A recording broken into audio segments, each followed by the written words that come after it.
belakangan ini rame Idul Adha mengenai sapi. Sapinya itu pakai uang rakyat. Jangan narsis deh. Pakai tulisan Prabowo dari Prabowo, bantuan presiden apa segala macamnya. Padahal gue juga nih yang bayar pajak dan ujung-ujungnya kan itu uang gue juga. Kalau kepala pemerintahan yang mau berpihak kepada masyarakatnya, ingin berbagi, ingin membantu masyarakatnya yang kecil, yang salah di mana? AI ini adalah satu kemajuan teknologi ya. Kita harus menyiapkan SDM kita untuk siap menghadapi itu. Kemudian negara harus hadir dengan regulasi. Disitulah peran Komdigi ada. Kita lagi menyiapkan regulasi tentang AI dan juga etiknya. Presiden membuktikan bahwa orangnya Prabowo aja dicopot. Jadi nggak 3 jabatan lagi dong. Kita kasih solusi. Jadi sebenarnya sapinya tuh sapi uang rakyat atau sapinya uang Pak Prabowo nih? Depan ini guru saya, meskipun kita satu angkatan ya. Enggak guru, Chief. Saya masih belajar juga. Bisa. Gua banyak berguru dari Bapak loh. Jangan gitu dong. Bener. Ini urusan radio aja tadi kita bilang. Siap. Nanti seru nih kita bahas nih. Ternyata pemerintah itu nggak selama jadi ordal, guys. Kalau ordal sama gue untuk mencaplok sebuah radio. Tapi nanti kita bahas. Angga Raka Prabowo. Wah, keren. Rangkap 3 jabatan. Sorry, 2 jabatan sekarang. Iya. 2 jabatan. Loyalis Pak Prabowo. Kena sikat juga ya. Diganti Pak Kodari sekarang kan. Iya. Sebelumnya Kepala Badan Komunikasi Pemerintah. Iya. Sekarang Wakil Menteri Komdigi Republik Indonesia. Komisaris PT Telkom Indonesia. Ya. Komisaris utama. Komisaris utama. Makin senang nih netizen nih. Iya, nanti makin waduh. Komut, Bos. Tantia masih dapat nggak ya? Nggak ada dong. Saya yang ngumumin justru waktu di internal saya sampaikan di zaman Pak Prabowo udah nggak ada lagi tantiam-tantiam. Wah, sempat kaget teman-teman di dalam Telkom. Akhirnya nggak selang berapa lama Presiden umumkan itu dan Pak Rosan sendiri dan antara umumkan itu. Karena memang kan kita mau based on performance ya. Artinya BUMN itu kinerjanya baik, benar, mendapatkan untung yang benar, kemudian kalau bagi bonus ya profesional aja. Sesuai dengan aturan yang ada. Jangan kebanyakan mungkin disinyalir sebelumnya itu untungnya di atas kertas gitu loh untuk mendapatkan tantian. Tapi gaji jadi naik kan nih masalahnya? Enggak, gaji kami tetap. Oh, tetap ya? Gajinya tetap. Tapi yang jelas hari ini kan kita lagi menjalankan banyak hal ya.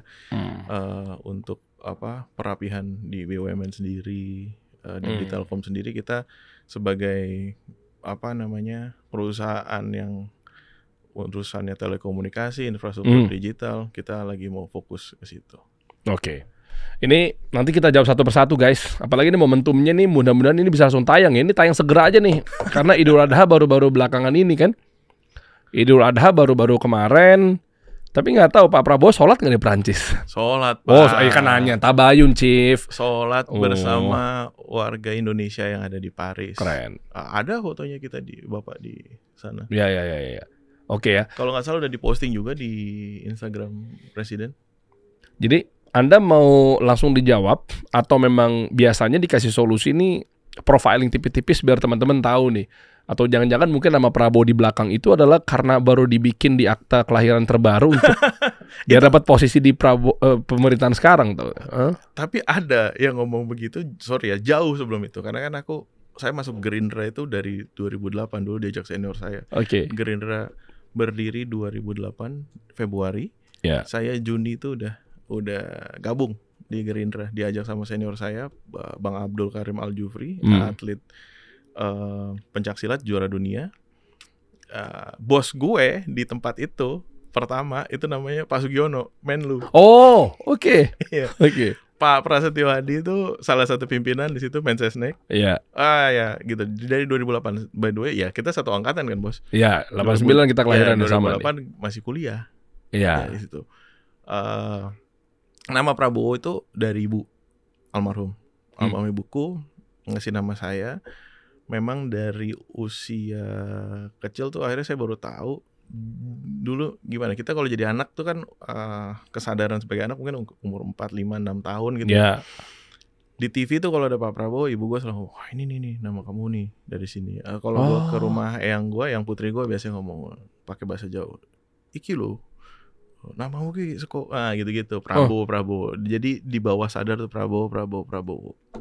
Jadi gue mau bilang dari gue lahir aktunya udah ada Angga Raka Prabowo. Dulu di zaman gue di partai juga ada yang pernah ngomong gitu. Dia bilang nama Prabowo-nya ditambah-tambahin ya Mas ya karena di Gerindra ya. Enggak, saya bilang gue dari lahir. Gue dari lahir ada nama Prabowo-nya. Coba kita buktikan, kita hadirkan ini dia. Akta kelahiran Angga Raka Mana? Prabowo. Kenapa kita bisa pegang? Itu nggak boleh, itu data pribadi, Bo. Data pribadi Anda katakan. Iya. Bukan kebanyak yang pencurian data pribadi di Komdigi. Makanya Ya. adanya undang-undang pelindungan data pribadi. Nanti ke depannya akan ada Badan Pelindungan Data Pribadi ya, untuk bagaimana negara bisa menjamin data-data masyarakat yang ada itu kita jaga. Dan kesadaran penjagaan data pribadi kita itu dari kita juga. Jadi masyarakat, kita pribadi, kita harus aware bahwa apa itu KTP, apa itu alamat rumah, itu akta lahir, data-data yang penting, data kesehatan, itu adalah data diri kita yang hanya kita dan mungkin beberapa pihak aja yang memang boleh untuk mengakses itu. Terutama kita pribadi harus menjaga itu. Oke.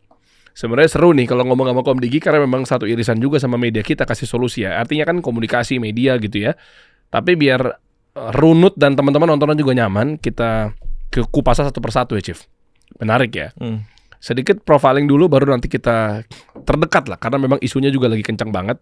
Jadi setelah profile, setelah gue juga pengen tahu sebenarnya bagaimana hubungan Anda dengan Pak Prabowo apa segala macam. Enggak serius, ini biar clear juga teman-teman ya. Belakangan ini rame Idul Adha mengenai sapi. Sapinya itu pakai uang rakyat. Jadi artinya jangan narsis deh. Pakai tulisan Prabowo dari Prabowo, bantuan presiden apa segala macamnya. Padahal gue juga nih yang bayar pajak. Dan ujung-ujungnya kan itu uang gue juga gitu. Jadi lu jangan bluffing kemana-mana. 1098 ya? 1098 tuh publik lagi ramai soal 1098 sapi kurban presiden yang disebut memakai APBN. Ya kan? Jadi pada teriak-teriak loh. Kasihan loh mereka loh yang gak bayar pajak juga ngaku-ngaku. Gua komentarin. Atau yang udah bayar pajak ngaku aja Gua gitu. komentarin Ya, aja, itu dulu aja dulu deh. Gini, yang pertama coba buka lagi apa yang disampaikan oleh Kementerian Sekretariat Negara. Yang disampaikan adalah sapi kurban dari program bantuan kepresidenan, bantuan presiden, Banpres. Itu Banpres itu ada Pak dari zaman sebelum Presiden Prabowo juga. Biasanya untuk kegiatan-kegiatan kemasyarakatan, bantu UMKM dan segala macamnya. Jadi kalau yang disampaikan kemarin itu bantuan presiden, yaitu memang ada anggarannya. Dan baru tadi pagi juga saya sampaikan secara hukum agama juga tadi ada yang sampaikan, salah satu guru dari MUI Majelis Ulama Indonesia menyatakan tidak ada yang perlu diperdebatkan. Ya, tapi yang mau saya sampaikan di sini adalah gini. Hari ini kan pemerintah di sebuah negara ada pemerintahan. Iya. Pemerintah hari ini sedang dipimpin oleh Bapak Presiden Prabowo Subianto. Oke. Hari ini kalau kepala pemerintahan yang mau berpihak kepada masyarakatnya, ingin berbagi, ingin membantu masyarakatnya yang kecil, yang salah di mana? Dan bahasanya adalah bantuan kepresidenan, program bantuan kepresidenan. Jadi sapi-sapi yang diantarkan ya dari pemerintah, sebenarnya dari pemimpin pemerintah hari ini. Pak Prabowo pribadi untuk setiap Idul Adha membagikan sapi dengan jumlah banyak, tapi mungkin yang nggak sebanyak yang sekarang, tapi jumlahnya ratusan, menggunakan dana pribadinya sendiri. Mungkin dari tahun-tahun sebelumnya sudah banyak Pak. Di kampung yang Pak Prabowo tinggal saja, di Kampung Hambalang itu di Bojongkoneng, Kabupaten Bogor, boleh dicek di setiap kecamatan yang ada bagaimana Pak Prabowo selalu membantu masyarakat di sana. Jadi gini, dibedakan dulu. Kalau ditanya, ada pertanyaannya, ada nggak yang pakai duit pribadi? Ada. Oke. Berkurban beliau dengan atas nama pribadi beliau, ada menggunakan uang pribadi beliau. Dan itu nggak, menurut saya tuh nggak perlu dibahas dan nggak perlu apa ya, itu bentuk kepedulian dan keikhlasannya beliau sebagai manusia, sebagai umat dalam rangka kurban. Dan kemudian yang satu lagi adalah bantuan kepresidenan ya tadi sebenarnya keberpihakan pemerintah juga kepada saudara-saudara kita. Dan tolong dicek juga uang itu turunnya sampai kemana. Nah, ini ini kan belinya peternak, seperti yang kita lihat. Sebenarnya uangnya juga meluncur ke bawah juga, ke Oke. UMKM, ke Oke. masyarakat kita. Daging yang dibagikan juga untuk saudara-saudara kita yang mohon maaf ya, kita bisa cek kok data on average dalam rata-rata berapa kali sih setahun masyarakat kita bisa menikmati Ya. daging, dan gitu pasti peak-nya atau lonjakan grafisnya itu terjadi pada saat Idul Adha. Adha. Iya. Oh, ngerti sih gue sih. Jadi memang gue coba tengah-tengah ya guys ya. Jadi di sini kita bahas dari sisi ekonomi, mungkin nggak terlalu makro amat, tapi memang keberpihakan pada rakyat kecil, terus kesempatan mereka untuk mengkonsumsi daging-daging yang berkualitas misalnya, atau gizi yang terpenuhi misalnya, dan turunannya. Jadi memang kalau kita mengandalkan warga sekitar yang memang melek akan berkurbannya, orang mampu misalnya, orang yang ya dipaksakan untuk mampu, untuk berbagi, mengamalkan ajaran yang sesuai dengan Quran dan Sunnah dan lain sebagainya gitu ya, ya bisa dihitung jari mungkin. Dalam artian maksudnya hitung jarinya, ya udah keukur sekian gitu. Tapi kalau ada yang lebih itu partainya yang bisa dibilang nggak, ya udah perorangan apa segala macamnya. Tapi kalau dengan adanya bawa anggaran APBN pemerintah, itu kan berarti ada potensial buat orang jadi bisa lebih makan daging lagi, kebermanfaatan buat rakyat kecil. Makanya nilainya juga yang ya lumayan cukup bombastis gitu loh, 1000-an. Iya, tapi ya kan? Ya nilai bombastis Iya itu kan? langsung dirasakan sama rakyat. Nah itu. Tapi jumlah angkanya juga jangan ngukur bandingin gitu loh maksudku. Oke. Kadang-kadang kan orang mengkomparasikannya beda. Ini kan kita bicara level negara. Negara dengan jumlah rakyat kita yang 280 juta. Iya. Ya kan, kita penduduk muslim terbesar di Iya. dunia. Dan di hari yang sangat mungkin sakral, yang suci ini, ada sebuah pemerintah yang ingin membantu masyarakatnya, umatnya. Salahnya di mana gitu loh. Maksud saya gini loh, jangan ditabrakkan bahwa seolah ini uangnya uang negara terus di atas namain pribadi Pak Prabowo. Titik habis itu. Tidak, kan itu tidak. Ini kan disampaikan ini ada program bantuan presiden. Memang ada undang-undangnya. Ada. Dari zaman Bung Karno. Mungkin kita bisa cek ya. Iya. Tapi dari zaman dulu, yang setahu saya dari zaman Pak SBY ada bantuan presiden, di zaman Pak Jokowi ada. Oh, itu dialokasikan terserah untuk Biasanya- prerogatif presiden. Yes, Nah. biasanya untuk kegiatan-kegiatan sosial. Di zaman Pak Prabowo ini bantuan presiden itu bukan cuma untuk urusan Idul Kurban ini saja. Iya. Ada banyak Pak, kayak jembatan, Satgas Iya. jembatan itu dibantu juga dari dana bantuan presiden. Yang jembatan-jembatan kita di desa-desa itu, Iya. yang di kampung-kampung, yang anak-anak sekolah harus ke sekolah basah, Iya. melewati sungai dan segala macamnya. Itu. Kedua, kemudian ada lagi bantuan untuk perbaikan sekolah. Iya. Gitu. Jadi hari ini memang Bapak Presiden Prabowo memikirkan hal-hal yang langsung impact-nya ke bawah, ke masyarakat. Oke, kita coba ulas aja. Nggak maksud membanding-bandingkan dan membenturkan. Teman-teman disclaimer ya, Chief. Jadi ya terserah sih mau dicek di data atau ChatGPT atau segala macamnya. Gue jadi dapat satu gambaran nih. Berarti hak atau bantuan presiden itu kan bagaimana presidennya kan. Sekali lagi nih, bagaimana presidennya. Ya. Mau akhirnya nanti dia bantu atau alokasinya buat Idul Adha dalam bentuk sapi, dalam bentuk jembatan. Ini biar clear dulu nih, ya kan?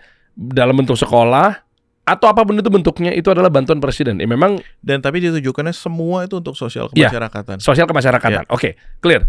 Nah artinya bagaimana presidennya? Misalnya gini, boleh aja kan misalnya gue jadi presiden, gue kasih cuma 500 sapi, gue kasih cuma 200 sapi, Ya. kan itu poinnya kan? Ya. Atau 100 sapi dan seterusnya. Nah makanya kita sebenarnya yang kita cek adalah gini teman-teman, biar secara objektif ya.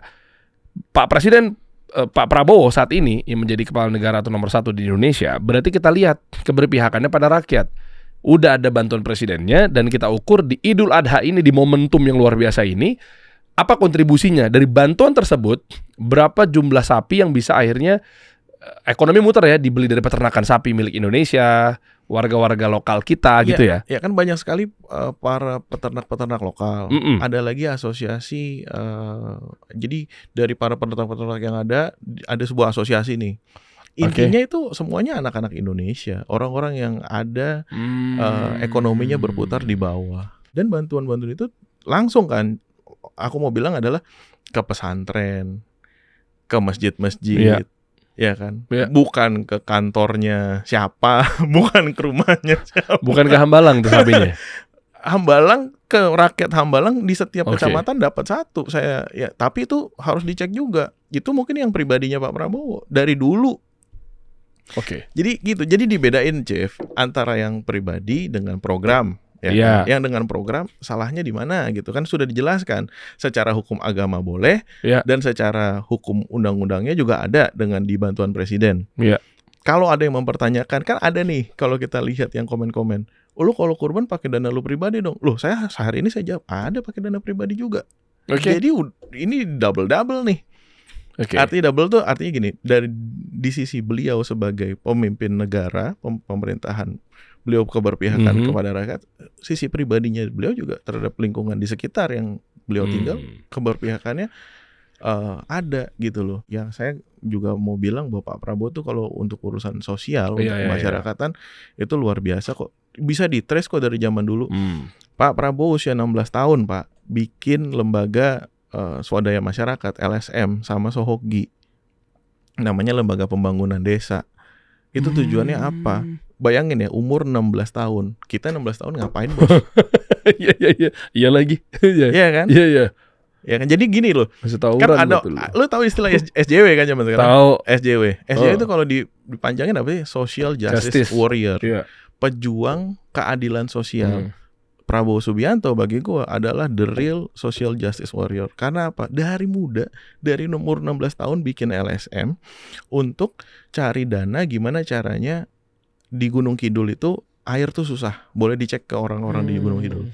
Dari dulu dia punya mimpi gimana caranya kita mengatasi masalah agar rakyat Gunung Kidul bisa punya akses air yang baik, mendapatkan air yang bagus.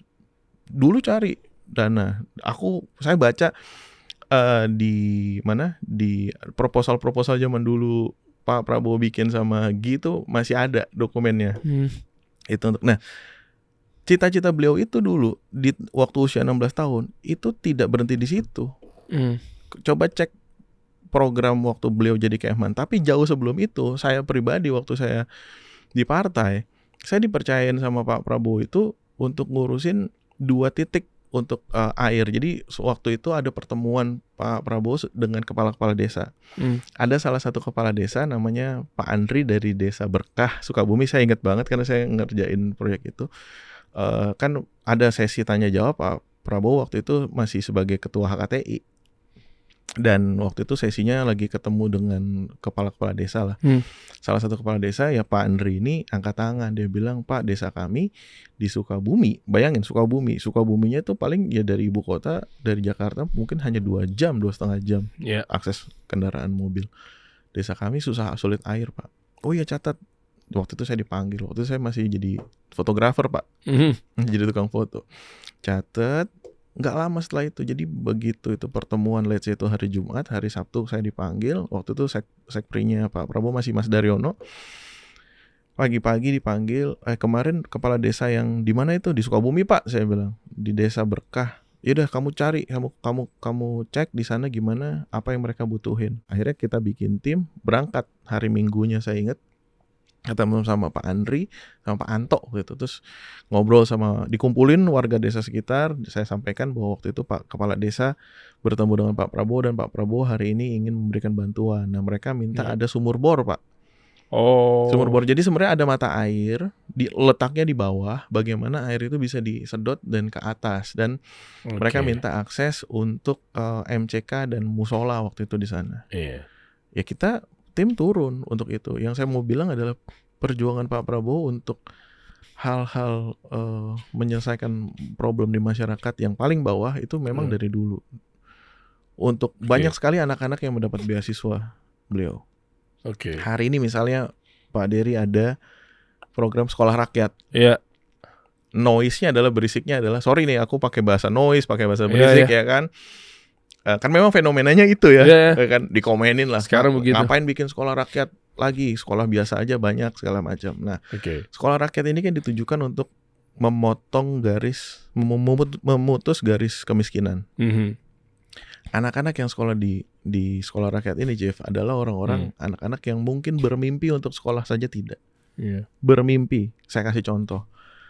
Mungkin di sekitar rumah kita, setiap pagi kita bangun tidur, pernah nggak kita berpikir ada nggak anak Indonesia yang masih belum makan? Ada nggak anak Indonesia yang masih belum merasakan bangku sekolah atau putus sekolah? Mungkin. Ya banyak. Tapi Mikir di kita. Diri kitanya pernah nggak? Oh iya, kalau fenomenalnya banyak, tapi begitu bangun tidur ngecek berapa yang komen sih di postingan semalam. Ya kan. Tapi Astagfirullah. ya kan. Iya Nah, lagi. kemudian di sosial media beredar lah, dibilangnya presiden itu tone deaf, tidak punya hati, tidak pernah relate dengan apa yang ada mereka rasakan selama ini. Tapi tadi aku mau kembali ke tadi, pernah nggak sih kita? Karena itu terjadi di diri saya juga. Nggak jauh dari rumah saya ternyata masih banyak anak-anak, adalah anak yang nggak sekolah, dan itu orang tuanya berprofesi sebagai pemulung.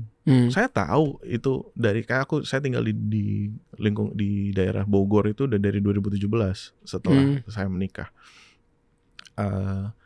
Saya tahu dia keluarga ini berprofesi sebagai pemulung, tapi saya nggak pernah tahu dia punya 3 anak.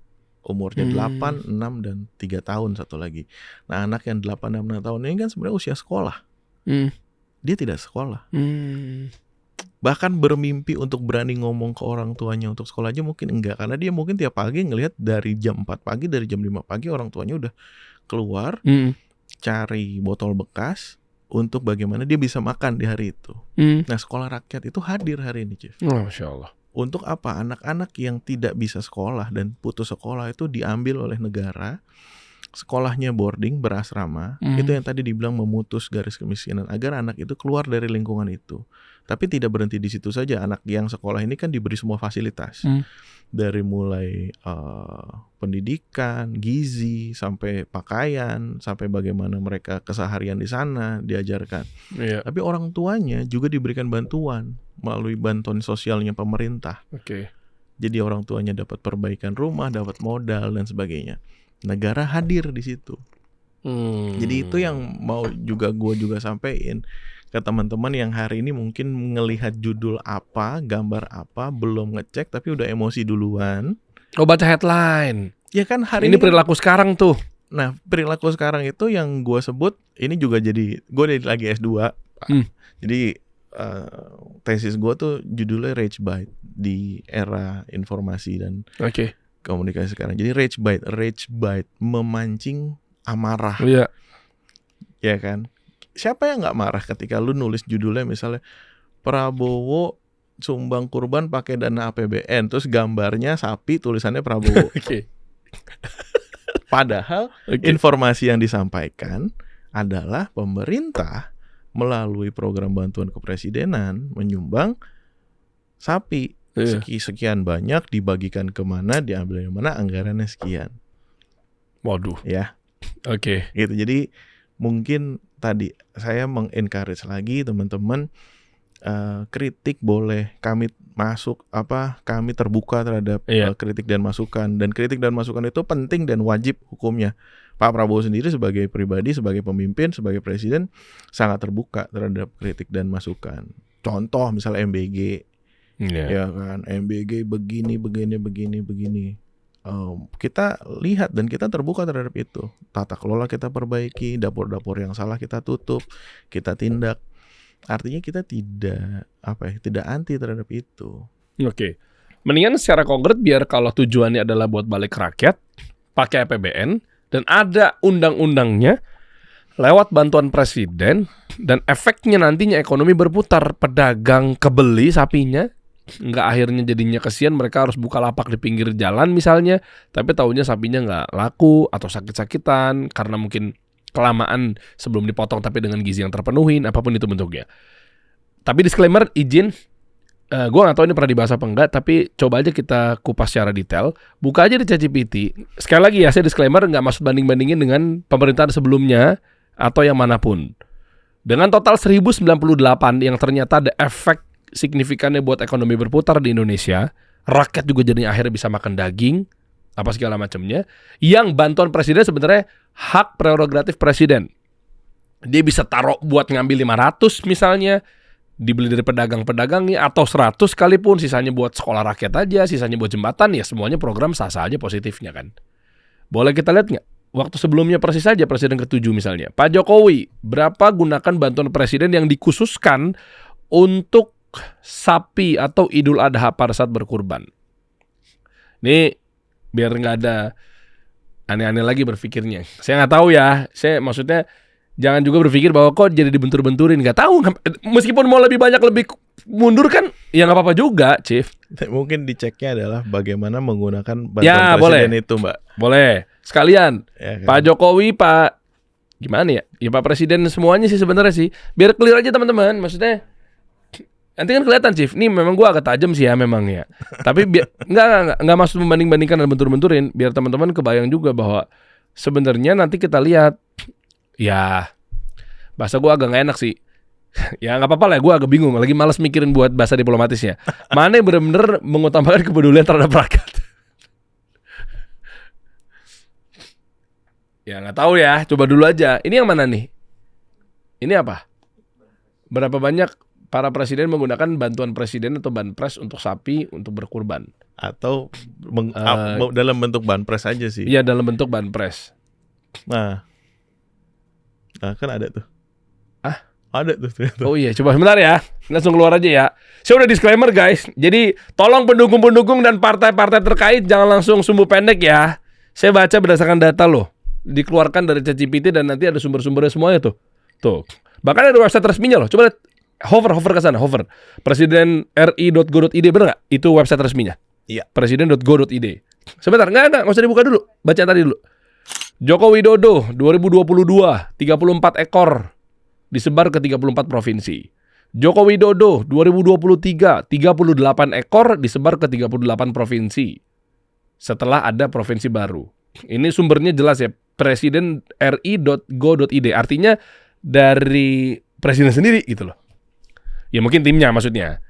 Joko Widodo 2024 68 ekor. Catatannya 38 provinsi. OIKN apa tuh? Masjid Istiqlal, masjid tempat presiden sholat Id, dan 27 ekor tambahan untuk tokoh pondok pesantren, masjid sekitar IKN. Prabowo Subianto 2025 985 ekor. 607 sapi lewat Pemda plus 378 langsung ke toko masyarakat, ponpes, dan kelompok sosial disebut membeli dari 573 peternak lokal. Itu ada sumbernya.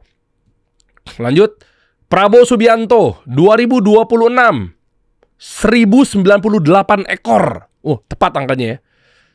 Rinciannya 598 sapi ke daerah dan 500 sapi ke lembaga pendidikan atau tokoh masyarakat. Anggarannya disebut sekitar 100 miliar rupiah dari Banpres atau bantuan kemasyarakatan presiden atau APBN.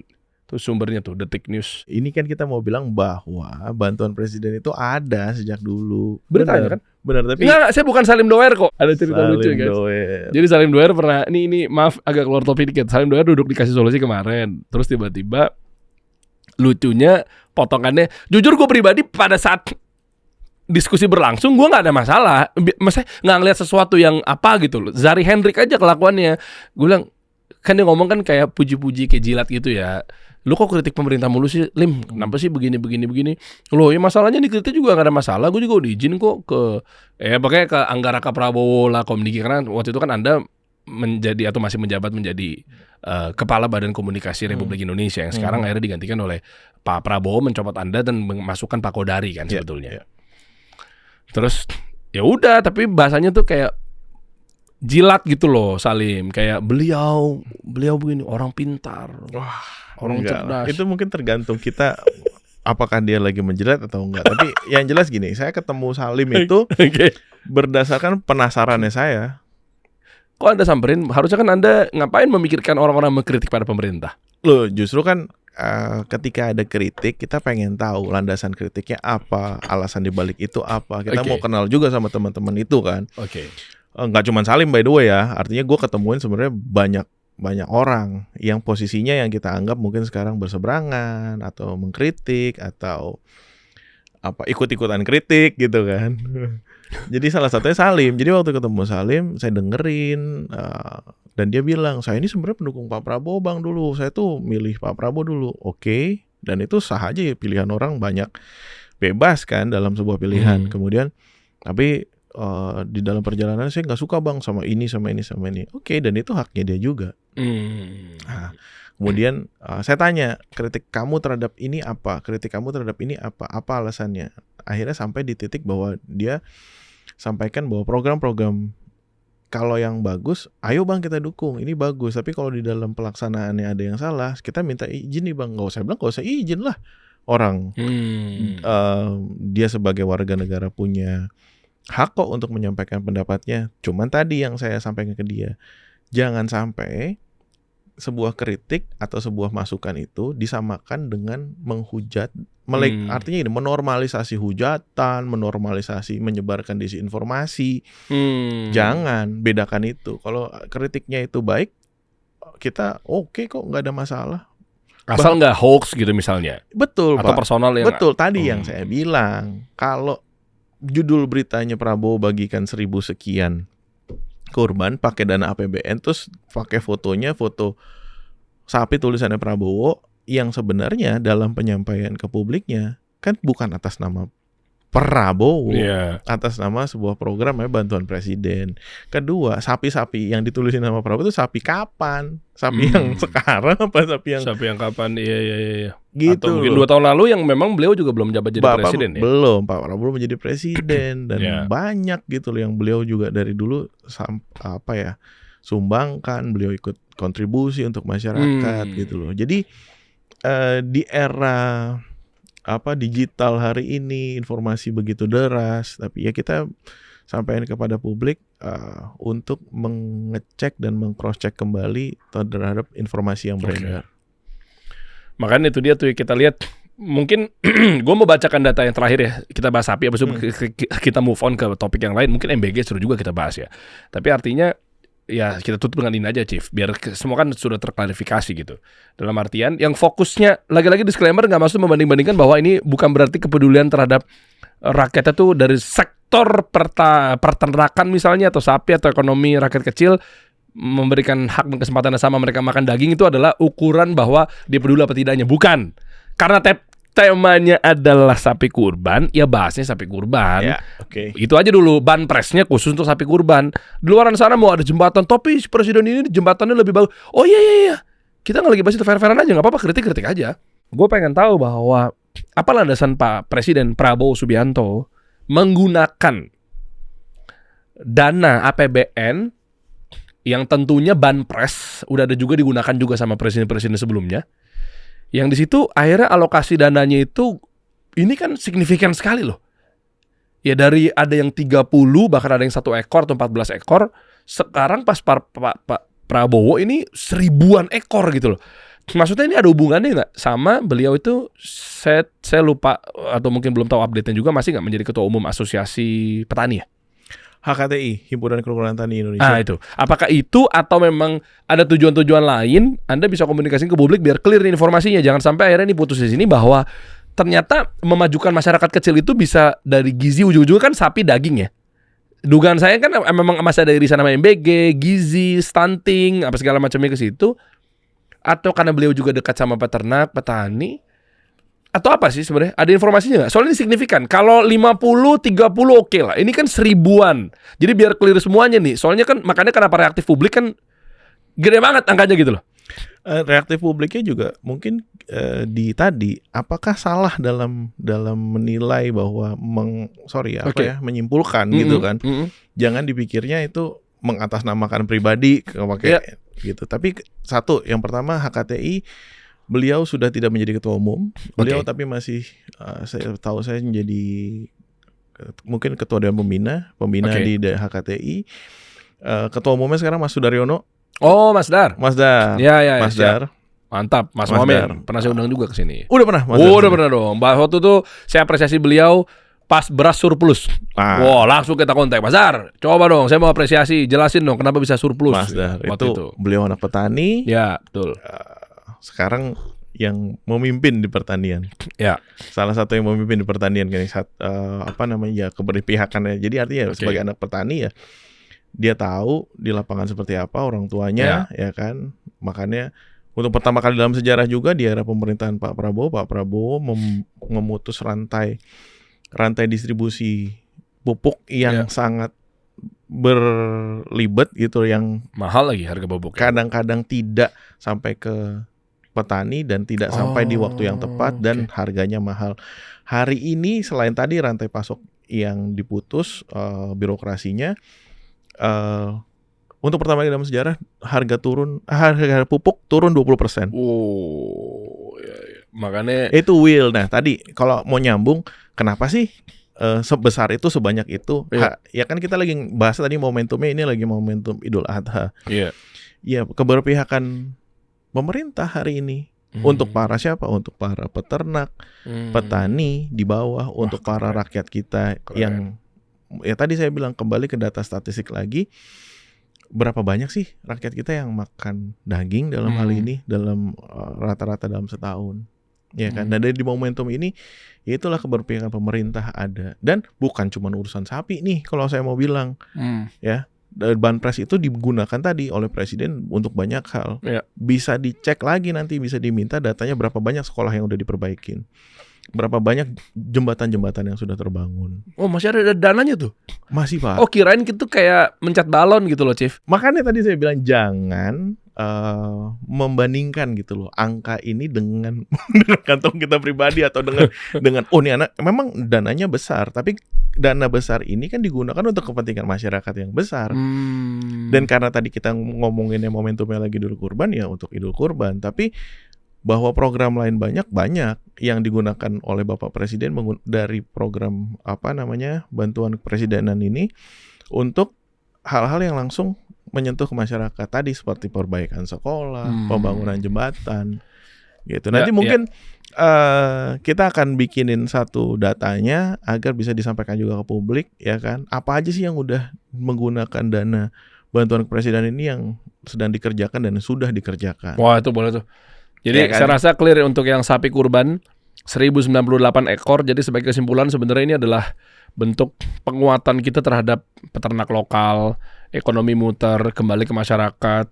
Rakyat kecil jadi punya hak dan kesempatan yang sama, selevel, bahkan secara signifikan kebagian mereka jadi bisa makan daging. Wah, itu luar biasa. Saya merinding sih ngeliatin begini. Dan disalurkannya kan jelas. Tadi kan bahkan di ChatGPT pun kan jelas ada dituliskan kemana, ke kelompok masyarakat. Iya, ponpes, pondok pesantren. Iya, betul. Ya kan. Iya, sebenarnya ini mungkin yang akhirnya didambakan ya oleh yang dirasakan sebenarnya di mimpi-mimpikan rakyat Indonesia terkait punya pemimpin siapapun itulah ya gitu, yang akhirnya bisa peduli sama rakyat kecil apa segala macamnya, apalagi masalah makan, gizi dan lain sebagainya.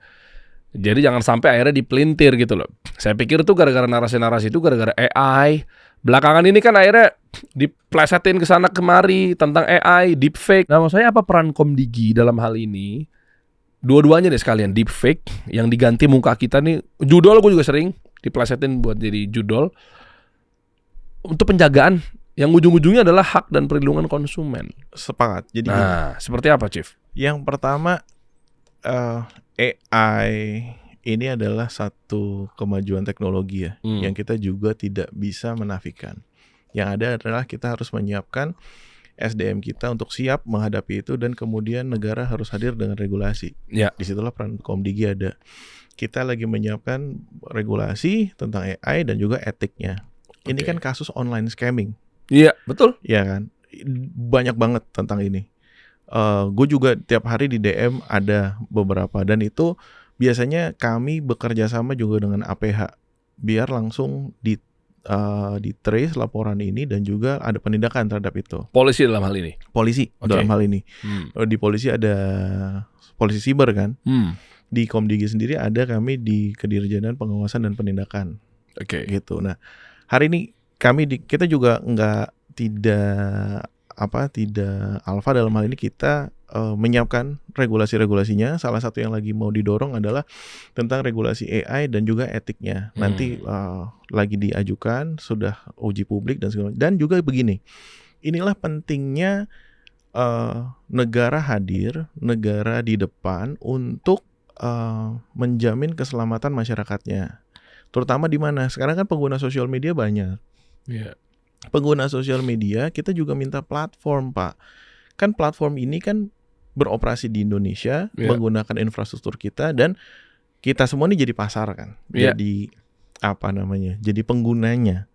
Tapi kita juga minta dong kepada platform, kamu jagain dong. Ini kan masyarakat kita. Kamu menggunakan infrastruktur kita. Kalau ada konten yang berbasis AI, kan sekarang dengan teknologi kita juga udah bisa dong mendetek itu. Kamu tulis bahwa ini konten berbasis AI. Tapi lebih jauh dari itu, kita juga sedang, karena ini berdasarkan banyak sekali laporan dari masyarakat. Ibu-ibu, emak-emak yang pada jadi korban scamming di online. Dan juga ingin menjaga anak-anaknya terutama. Sekarang ini kan banyak sekali akun-akun yang tidak bertuan, Pak. Iya. Akun-akun yang tidak bertuan.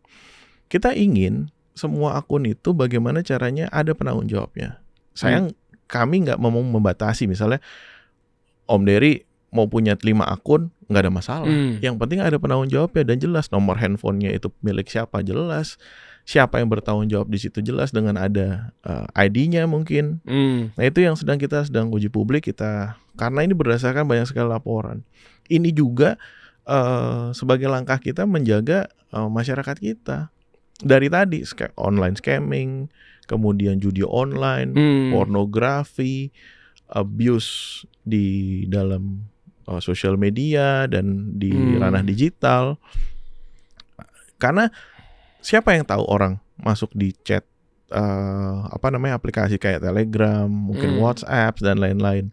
Ternyata orang itu sedang ngobrol sama penipu, ya kan. Nah, sebagai katakanlah kita lagi bagaimana mencegah ini. Artinya apa? Orang yang terdaftar di WhatsApp juga nggak bisa main-main, dia nggak bisa pakai nomor-nomor asal beli dan segala macam. Sekarang dengan teknologi ada istilah AI automation. AI bisa meng-create akun dalam jumlah besar dalam waktu singkat. AI bisa masuk kolom komentar lu, Bos. Lu kita misalnya sedang bicara satu konteks, ya kan. Kemudian konten kita itu dikomenin. Dalam waktu 1 sampai 10 menit udah bisa ada 100 atau 1000-an komen yang kita lihat sangat engineering. Ya kan. Nah, kemudian yang kayak gini-gini kan nggak baik juga. Ini nggak benar menurut saya. Menurut pendapat pribadi saya, kalau misalnya ada kawan-kawan yang ngomong, di dalam demokrasi bisa begini, di dalam demokrasi. Justru ini menurut saya agak mencederai demokrasi. Kenapa? Masa orang berpendapat, ini real orang, dikomeninnya atau persepsi yang dibentuk oleh bukan orang. Artinya engineering yang dibuat dengan AI. Kan nggak baik, nggak benar dong. Artinya message yang disampaikan dengan apa yang dibentuk tidak sesuai. Berarti Komdigi di sini kapan udah bisa langsung memastikan bahwa programnya berjalan atau ditebas tuh kayak begitu-begituan? Yang tentang AI ini sedang kami berharap dalam waktu dekat. Mungkin Perpres atau mungkin aturannya Permen apa Perpres? Jadi gini, ada Perpres khusus tentang etiknya ya, etika lah. Dan ini memang berkembang. Bahkan di negara-negara lain kan kayak di Korea, mereka yang pertama. Itu berarti harus ke bawah DPR dulu dong? Iya, nantinya akan kalau di Perpres kan ke langsung aja. Iya, kalau undang-undang baru, Pak. Iya sih, berarti langsung bisa diaksikan langsung dong. Iya, ini kan sedang namanya harmonisasi. Jadi di semua kementerian diharmonisasi dulu. Bagaimana dengan industri nantinya, bagaimana nanti ke industri ekonominya juga kita sampein. Nggak bisa langsung uji publik lah katakan. Nggak bisa langsung, kan soalnya kan masa sedang setiap jawabannya tanya ke pejabat publik, ini sedang kita sedang mulu, padahal kan jabatnya udah dari. Betul. Nah, itu boleh tahu nggak kita alasannya apa? Ya kayak tadi proses Pak. Oh. Yang kan ada uji publik itu artinya apa? Kita juga nggak bisa kayak tadi, langsung aja gitu, Oke. ya kan? Iya. Kita dapat laporan nih misalnya dari publik mendesak, ya tadi saya sampaikan laporan-laporan kita nggak mau dong sosial media yang begini, misalnya gitu ya. Iya. Kita nggak mau dong kita bisa kebablasan terhadap AI segala macam. Ya tapi kita terhadap ada industri-industri juga yang mungkin kalau aturan ini diberlakukan tanpa mendengar mereka misalnya gitu, atau ada publik lain yang tanpa, kita kan harus menyerap semua Pak masukan yang ada. Kemudian dengan stakeholder lain, stakeholdernya mana? Misalnya kementerian lain atau lembaga lain dengan ekosistem lain yang di luar dari pemerintahan, dari pihak swasta. Jadi kita dengerin dulu semuanya. Nanti yang terbaik yang bisa, kan memang kita tidak bisa membuat keputusan untuk menyenangkan semua pihak. Iya. Tapi kepentingan dan keberpihakan terbesarlah yang kita ambil. Kepentingan terbesar kepada siapa? Kepada masyarakat yang paling penting. Oke. Gitu. Itu yang kita utamakan. Oh, itu clear ya. Soalnya saya sering banget belakangan ini juga denger kayak setiap ada pejabat publik, ya itu hak mereka juga sih kalau mau mengkritik ya silakan aja. Tapi yang harus diluruskan adalah kita sedang begini gitu kan. Apalagi mungkin komunikasinya maaf dengan segala hormat tidak sebagus Anggar ke Prabowo gitu ya. Bukan. Justru ini malah kritik membangun buat para menteri-menteri yang lainnya. Kadang kita sedang begini. Kan wajar memancing amarah publik, kayak sedang mulu nih presiden udah jalan berapa tahun nih, lu ngapain aja di situ sebagai menteri atau wamen gitu. Maka terus gue pancing begitu Chief biar tahu dulu nih maksudnya sedang ini apa. Oh ternyata harus dilintas kementerian tuh harus disosialisasikan, harmonisasikan gitu. Diharmonisasikan. Nggak boleh langsung perpres trot gitu keluar. Apa efeknya? Bisa aja tanpa uji publik gitu ya saya sampaikan ya. Tapi nanti kan kita pasti akan ada pertanyaan dari publik yang lain, dari yang pihak-pihak lain gitu misalnya. Apa alasannya gitu? Kenapa kok kita belum dengar nih, kita belum tiba-tiba jadi misalnya gitu. Tapi yakinlah satu, kepentingan negara tidak pernah akan dikorbankan. Kepentingan negara, kepentingan rakyat itu tidak pernah akan dikorbankan. Oke. Dalam sebuah kebijakan presiden begitu ya. Iya. Nggak ada. Jadi kan ada orang bertanya, oh nih begini begitu. Utamanya itu presiden hanya menjalankan apa yang diamanatkan oleh konstitusi dan apa yang menjadi filosofi negara kita, Pancasila. That's it. Karena di atas sumpah, kita semua disumpah untuk taat kepada Undang-Undang Dasar 1945, berikut peraturan di bawahnya kepada Pancasila. Itu Pak. Makanya kayak kemarin, gue nyambung nih yang peristiwa kebangkitan nasional, Hari Kebangkitan Nasional kemarin. Presiden kan Di DPR. Di DPR merimain kembali kepada kita semua bahwa apa sih yang menjadi landasan hukum utama kita, yaitu ya Undang-Undang Dasar 1945. Itu konsensus yang founding fathers kita, pendiri bangsa kita tetapkan. Iya. Dan presiden mengingatkan kembali bahwa untuk urusan ekonomi itu di pasal 33. Nah, seru nih kalau kita bahas pasal 33 nih. Oke, lanjut terus. Iya kan? Yang dimana isinya bisa Mbak ditayangin. Pasal 33 itu clear semuanya untuk sebesar-besarnya kepentingan negara dan masyarakat. Apa yang presiden lakukan kemudian mendapat ada banyak hal yang mengkritik, nanti begini, nanti begitu segala macam. Tapi tidak pernah diantara kita untuk bertanya, apa yang salah ketika konstitusi itu dijalankan? Oke. Presiden diangkat sumpah atas konstitusi, diangkat sumpah untuk tunduk dan patuh terhadap Undang-Undang Dasar 1945. Sorry. Pasal 33 nih ya. Ini kalau kita baca nih ya, pasal 1, perekonomian disusun sebagai usaha bersama berdasar atas azas kekeluargaan. Iya. Kalau kita dulu sekolah, koperasi atas asas kekeluargaan. Apa yang salah ketika hari ini programnya presiden membangun sekian banyak koperasi untuk apa? Bagaimana ekonomi di desa bisa berputar, ekonomi di desa bisa bangkit, bagaimana semua hasil bumi, hasil usaha di desa tersebut bisa terserap dan bisa distribusikan dengan baik, dengan cost yang rendah. Maksud saya gini, selama ini kita tuh agak melupakan apa yang sudah diamanatkan oleh konstitusi ini gitu. Saya nggak tahu melupakan atau pura-pura lupa atau apa, tapi kan banyak pakar-pakar ekonomi yang akhirnya saya bertanya, loh kok ketika hari ini pemimpin negaranya ingin menegakkan konstitusi, apa yang sudah diamanatkan, kok malah Dihambat. saya nggak ngomong dihambat juga ya. Hambatan itu pasti akan ada. Oke. Ditentang, dilawan oleh mungkin mereka-mereka yang selama ini mengaburkan atau mencoba menghapus pasal 33 ini karena mereka bisa mendapat manfaat besar selama ini. Siapa mereka yang dimaksud? Ya, Oligarki. semua yang mungkin kita sebut sebagai serakahnomics lah. Kan Kan presiden hanya ingin, kan sudah disampaikan oleh beliau, selama ini praktek-praktek ada under invoicing, misinvoicing. Iya. Loh, sekarang kalau negara ingin satu hukumnya ditegakkan, dijelaskan, dan yang kedua transparansi, bagaimana yang dicatat itu antara yang masuk dan keluar itu sesuai, itu kan baik. Bagi iklim usaha pun kan baik.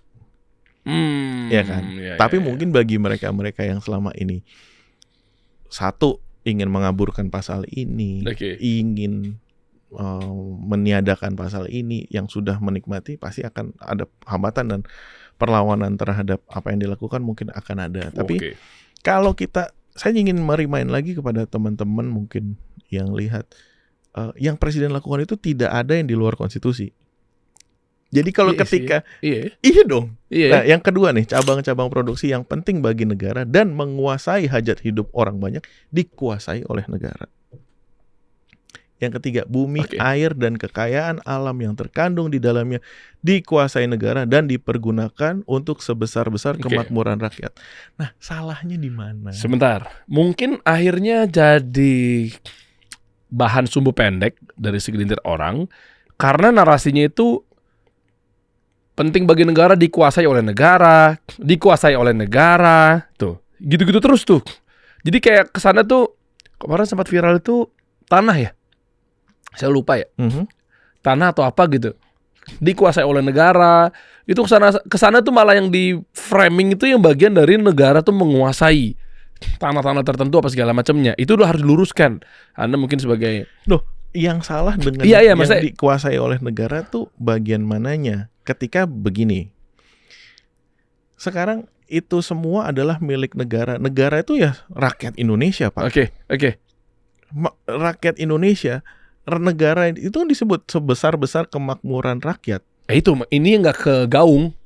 Paham, pasti yang nggak ngegaungin dua nih tadi, pihak-pihak yang ingin mengaburkan karena dia mungkin selama ini kalau tanah, kalau legalitasnya jelas, Pak Dery punya surat hak milik SHM ya kan jelas. Dicaplok nggak sama negara? Ya lu secara hukum lu pemilik kok. Kirain diambil juga. Atau yang kedua, pokoknya Prabowo salah aja. Nah kan nggak yang muncul kan begitu. Betul. Jadi kan sekarang kan ini menurut pendapat Angga Raka Prabowo. Kesimpulan yang gue ambil tadi gitu. Satu, mungkin apa aja yang dibuat salah. Mungkin ya tadi yang apa aja yang dibuat salah, mungkin yang bersangkutan memang secara pribadi yang nganggap ini salah semua ya. Gue mau bilang gini, kan Pak Prabowo ini kan selalu mengajak kita untuk persatuan. Pak Prabowo berulang kali mengingatkan kepada kita bahwa dengan persatuan ini kita bisa jadi negara yang kuat dengan stabilitas ekonomi dengan baik, manfaatnya untuk siapa? Untuk masyarakat. Iya. Tapi kalau kita menjalankan negara ini dengan perasaan pribadi, dengan ego pribadi, yang nggak akan ada sebuah persatuan itu. Sebenarnya yang diuntungkan dari instabilitas atau yang situasi tidak stabil di Indonesia itu siapa? Kan bukan kita yang diuntungkan. Yang diuntungkan ya pihak-pihak yang selama ini merasakan kekayaan kita keluar, pihak-pihak yang selama ini secara serakah, mendapat keuntungan besar-besaran dengan cepat dan secara gila-gilaan, ya kan? Kan bukan rakyat, Pak. Tapi mereka yang selama ini menjalankan praktik-praktik tidak sesuai dengan konstitusi. Kalau saya mau ngomong ini tadi ya, saya underline ya.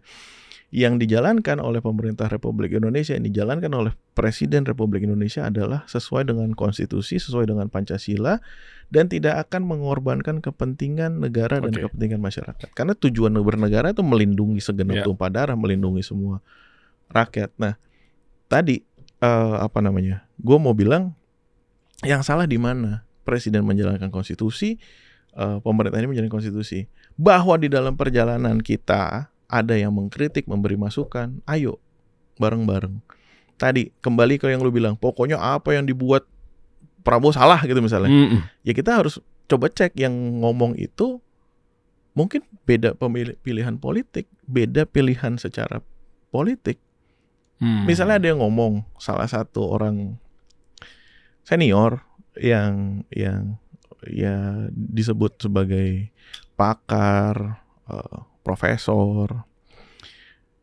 Di dalam statementnya beliau bilang gini, seorang Prabowo itu tidak siap dalam iklim demokrasi. Oke. Dia ngomong gitu, Prabowo itu nggak siap. Oke. Tidak siap di alam hidup di alam demokrasi seperti yang ada seperti ini. Kebetulan yang ngomong, kita harus cek lagi pilihan politiknya apa dari dulu. Berseberangan. Ya on record kok ada bahwa yang bersangkutan tidak pernah mendukung dan tidak pernah memilih seorang Prabowo. Jadi kalau misalnya saya bisa nyimpulin nih secara pribadi, saya bilang jangan-jangan demokrasi yang beliau anggap itu iklim demokrasi adalah iklim demokrasi yang sesuai dengan pilihannya dia. Jangan-jangan. Karena dan masih subjektif juga sih, belum tentu juga objektif kan? Betul Pak. Coba kalau kita mau ngomong demokrasi ya, yang dia sebut katakanlah iklim demokrasi ya, Pak Prabowo sampai di titik hari ini itu menjalankan semua proses demokrasi Pak. Bisa disebutin nggak minimal 3? Setback ke belakang misalnya. Dulu di Golkar, beliau maju di konvensi calon presiden Partai Golkar. Kalah. 2003, 2004 kalah. Bukan dia istilahnya yang dimajukan sebagai capresnya. Iya. Okay. Di waktu saat konvensi itu kan kayak pemilihan di dalam partai untuk siapa yang akan dicalonkan. Iya. Kalah beliau. Apakah saat beliau kalah ada kudeta politik di kubu Partai Golkar? Kan nggak ada. Waktu itu siapa capresnya? Di tahun 2003 itu Pak Abu Rizal Bakri? Bukan, Pak Wiranto. Pak Wiranto. Iya. Oke. Di 2004 kan Pak Wiranto maju. Iya. Kalau nggak salah apa sih dulu Pak Wiranto dengan Gus Solah ya kalau nggak salah. Ya lupa, sebelum ada Hanura aja jauh. Saya juga Pak. Pokoknya berikutnya baru JK Win. Oke. Yang hubungannya dengan Pak Wiranto sekarang Pak Prabowo gimana? Pak Wiranto hari ini ada di dalam penasehat khusus presiden. Oke, clear. Berarti nggak ada masalah. Berarti lewatin proses demokrasi dan tidak akhirnya dendam sampai saat ini. Oke, lanjut. Saya mau kasih tahu, Pak lanjut. Prabowo mengajarkan kepada saya nih ya, dan kepada saya. Ini nilai-nilai yang saya diajarkan. No hate, no revenge. Tidak ada dendam dan tidak ada balas dendam. Tidak ada kebencian dan tidak. Mungkin bagi yang dengar ini atau yang yang melihat ini, mana mungkin. Dia karena dia orang yang Prabowo. Bagi saya pribadi yang masih mungkin kita umur masih 30-an, Bos. Iya. Untuk menjalankan kayak begitu berat. Tapi saya ini pernah hidup sama Pak Prabowo sebagai sekretaris pribadi. Apa yang diajarkan dengan apa yang dia lakukan, ini bukan karena saya orangnya Prabowo ya, tapi saya menjadi saksi. Itu inline Pak. Jadi misalnya gini. Oke. No hate, no revenge. Orang selalu dibilang, oh Pak Prabowo kan dulu dicopot misalnya gitu kan. Tadi kan pertanyaannya kan terhadap Pak Wiranto segala macam. Saya mau tanya, dari dulu Pak Prabowo kalau ketemu Pak Wiranto selalu hormat. Pak Prabowo tidak pernah tidak hormat terhadap seniornya. Dan bahkan di 2024 kemarin Pak Wiranto kan mendukung Pak Prabowo. Jadi selama yang saya mungkin kenal sama Pak Prabowo sampai akhirnya beliau hari ini dipilih, nggak pernah tuh kami diajarkan untuk benci. Siapa si A, si B, si C yang katanya nggak ada. Kalau mau dibilang berapa kali sih Pak Prabowo jadiin orang jadi gubernur? Siapa tuh? Gubernur DKI Jakarta? Iya mungkin gini, dulu kita berjuang bareng-bareng 2012. Pak Jokowi, Pak Ahok. Jokowi, Ahok, oke. Iya. Kemeja kotak-kotak merah. Ya, di 2014 Pak Prabowo melawan Pak Jokowi, Pak. Iya. Iya kan? Iya. Di 2017 ada yang terhormat Mas Anies Baswedan. Beliau didukung oleh Prabowo Subianto, didukung oleh Partai Gerindra. 2024 maju sebagai capres. ya kan? Maksudnya tetap melewati proses kontestasi yang ya secara demokratis di negara Gini, ini. saya mau bilang satu, tidak ada dendam, tidak ada kebencian terhadap siapapun anak bangsa itu. Bahkan Pak Prabowo berulang kali mengajak semuanya untuk persatuan yang dimaksud adalah kita ini sebagai elit. Mungkin pilihan politik boleh berbeda. Boleh ada yang di luar pemerintahan, di dalam pemerintahan. Tapi yang namanya persatuan untuk kepentingan masyarakat itu penting. Karena apa? Dengan persatuan ada stabilitas. Stabilitas apa penting untuk ekonomi, untuk kemajuan bangsa. Tadi saya mau kembali lagi ke 2003. jalur atau jalan yang dilalui oleh Prabowo Subianto, jalan demokrasi yang dilalui oleh Prabowo Subianto sampai di titik dia dipilih oleh rakyat. 2003, 2004 kalah konvensi. 2008 bangun partai, Pak. Pak Prabowo bangun partai namanya Partai Gerakan Indonesia Raya, Gerindra. 2009 Gerindra maju di legislatif. Alhamdulillah lolos parliamentary threshold, masuk di DPR. Begitu Pilpres, Pak Prabowo berpasangan sebagai wakil presidennya Ibu Mega, calon presiden Ibu Mega. Di dalam pemilihan Pilpres kalah. Apakah ada gonjang-ganjing ketika Pak Prabowo kalah? Gonjang-ganjing artinya Pak Prabowo ngajak rusuh lah, makar lah, apa segala macam. Ada nggak? Nggak ada. 2014 berpasangan dengan Bapak Hatta Rajasa. Kalah lagi, bos. Lawannya Pak Jokowi. Pak Jokowi menang. Apa ada gerakan untuk menjatuhkan Pak Jokowi atau gerakan whatever it is? Nggak ada. 2019 berpasangan dengan Mas Sandiaga Uno. Kalah. Ada nggak? Nggak ada. Nggak ada.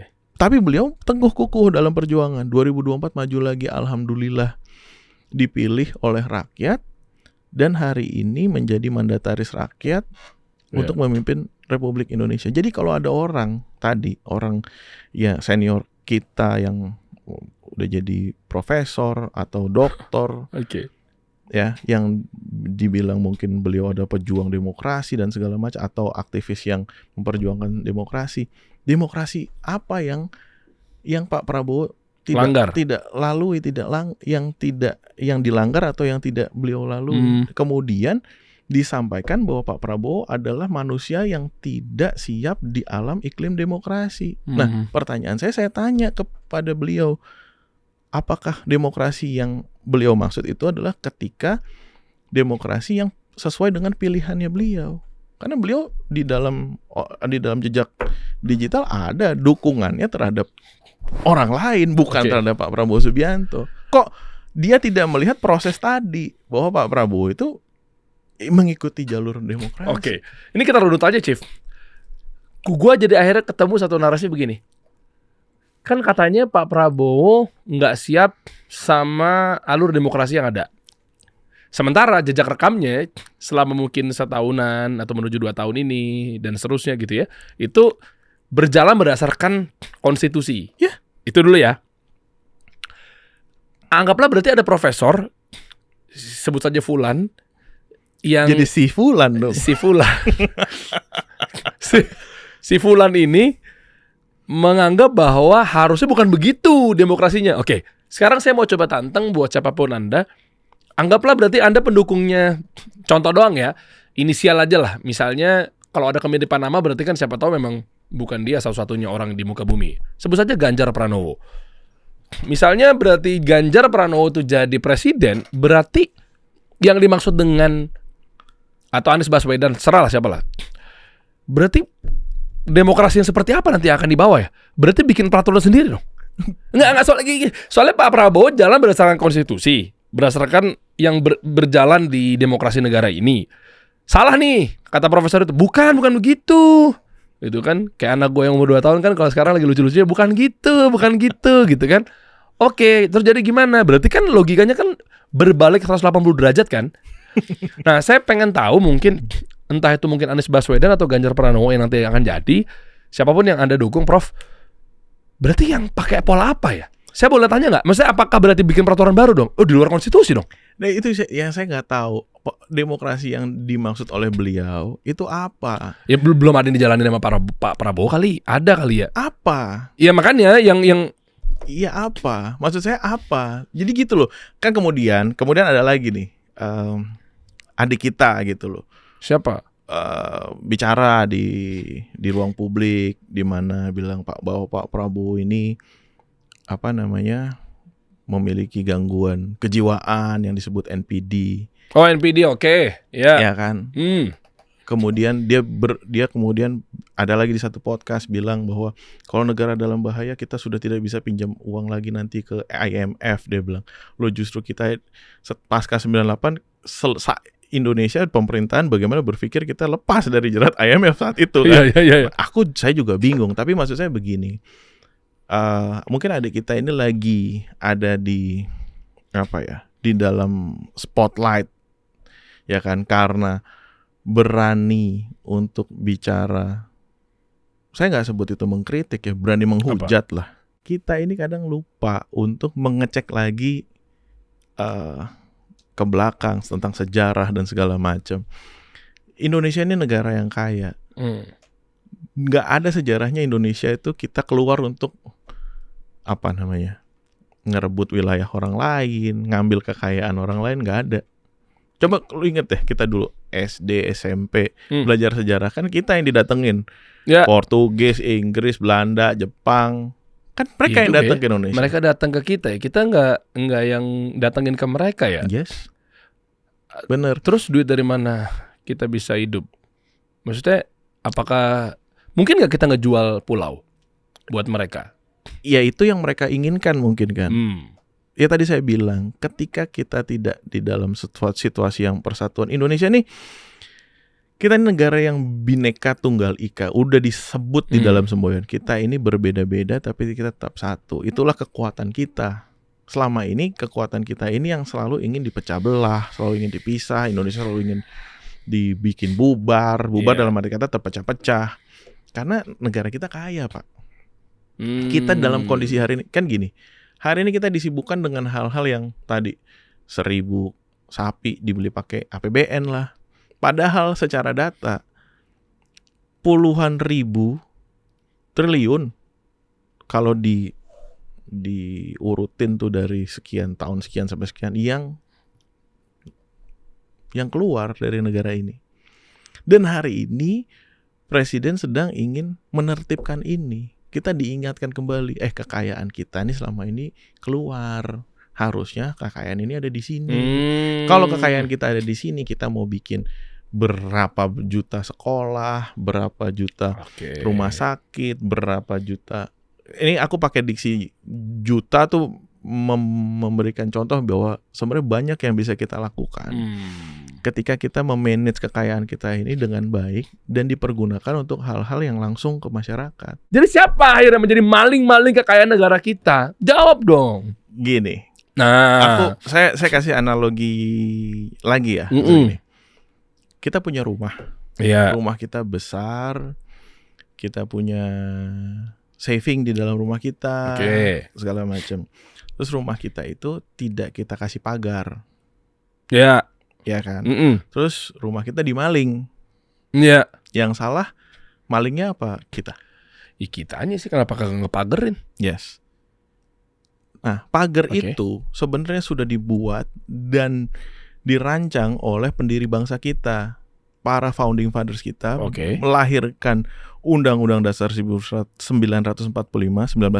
ini dan melahirkan Pancasila. Itu di tengah mereka mengalami kondisi di mana mereka dijajah, dilindas, diinjak. Mereka ada di posisi itu. Kita saat itu para pendiri bangsa kita itu merasakan gimana caranya kekuatan-kekuatan besar itu menghajar. Nah, kemudian ingat gak Bung Karno bilang tugas kalian itu akan lebih besar karena tugas kalian akan melawan bangsa kalian sendiri atau ingat. Yes. Ya. Nah, mungkin yang dimaksud oleh Bung Karno adalah melawan orang-orang kita atau anak-anak kita sendiri yang selama ini dijadikan alat oleh kekuatan-kekuatan itu. Tadi gue kembali ke analogi yang tadi rumah. Kalau ada lu punya rumah besar, lu nggak kasih pagarin, lu nggak kasih penjaga, lu nggak kasih security yang baik, terus kemudian itu dimaling, Terus lu salahin maling ya? Oh enggak, maling itu profesinya Memang nyolong untuk nyolong, kekayaan. untuk kekayaan. Dan yang mau saya bilang adalah tadi ketika pagar itu sudah ada, ya kan? Ketika pengaman-pengaman itu sudah dibuat, sudah diingatkan oleh para pendiri bangsa kita, hari ini presiden mengingatkan itu. Ayo kita laksanakan ini. Ya kan? Buat pagernya jadi bisa lebih berfungsi. Iya, difungsikan lah. Difungsikan. Oke. Ya kan? Ketika pagar itu difungsikan, semua itu kekayaan-kekayaan kita yang tadinya lari, ya kita manfaatkan sebesar-besarnya untuk masyarakat. Mungkin itu analogi sederhana yang mau gue bilang. Tapi yang namanya orang atau kelompok yang sudah selama ini menikmati sebegitu besar, ketika dia tahu nih, presiden yang sekarang sadar nih, dia tahu nih, dia berani nih, misalnya gitu ya. Iya. Ya pasti akan ada perlawanan, Pak. Perlawanan dalam arti kata kenyamanan lo diganggu, yang selama ini lo merasa baik-baik aja terhadap ribuan triliun whatever it is yang sudah keluar dan lo nikmati. Tapi yang mau gue ingetin adalah teman-teman atau kita nih semua, coba lihat lagi deh sejarah. Dari tadi gue bilang, tidak pernah ada sejarahnya kita tuh mau menginvasi bangsa lain. Kita itu selalu diganggu. Tapi hari ini kita terus akan diganggu. Karena apa? Karena kita kaya. Sadarlah bahwa kita ini kaya. Kita ini kaya banget, Pak. Makanya gue tuh selalu ngomong, gila ya, saking kayanya kita udah kayak begini aja kita masih ada. Ya udah kalau gitu berarti pada kabur-kabur ke Malaysia itu buronan kan cepat ditindak, Chief. Pak Presiden kita kan banyak perampok-perampok ulung yang akhirnya ngerampok kekayaan kita kan. Iya. Gue nggak ngerti banget, muternya jadi keluar kemana-mana. Itu koruptor salah satunya. Iya pastilah, pastinya ada unsur-unsur yang ya pasti koruptor, ya pasti orang-orang yang selalu bermain di ekonomi, menggunakan cara-cara ekonomi gelap, ya kan? Bagaimana caranya misalnya membuat peraturan agar melegalkan hal-hal ini. Makanya salah satu yang lagi ditertibkan oleh Bapak Presiden kan mereview semua aturan-aturan yang tidak berpihak dan tidak menguntungkan masyarakat. Jadi pesannya Bapak Presiden itu kepada kita-kita nih yang buatlah kebijakan yang selalu berpihak kepada rakyat. Karena itu juga pesannya almarhum bapaknya Pak Prabowo sendiri, Pak Mitro, bahwa pesannya adalah, Prabowo, saat kamu ragu dalam mengambil keputusan, pilihlah jalan di mana kamu selalu berpihak kepada rakyat. Kalau kamu berpihak kepada rakyat, kamu pasti tidak salah. Wah, keren. Gitu. Jadi banyak hal.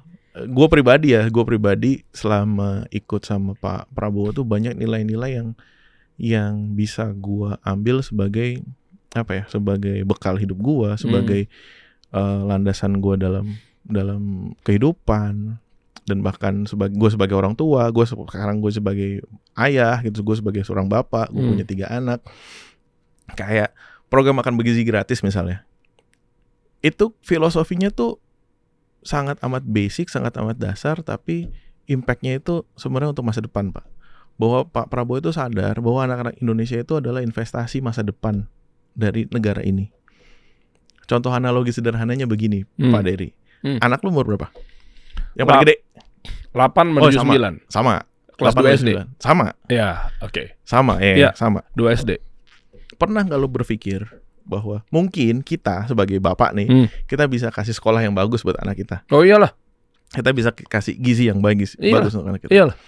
Tapi pernah nggak kita berpikir bahwa apakah dengan kita memberikan itu semua menjadi jaminan buat anak kita di 20 atau 30 tahun lagi dia hidupnya akan baik-baik saja? Kan enggak. Oh susah lah, nggak bisa lah, gimana? Bener kan? Kan enggak. Nah hari ini gua mendapat tanggung jawab, mendapat kepercayaan menjadi pejabat publik.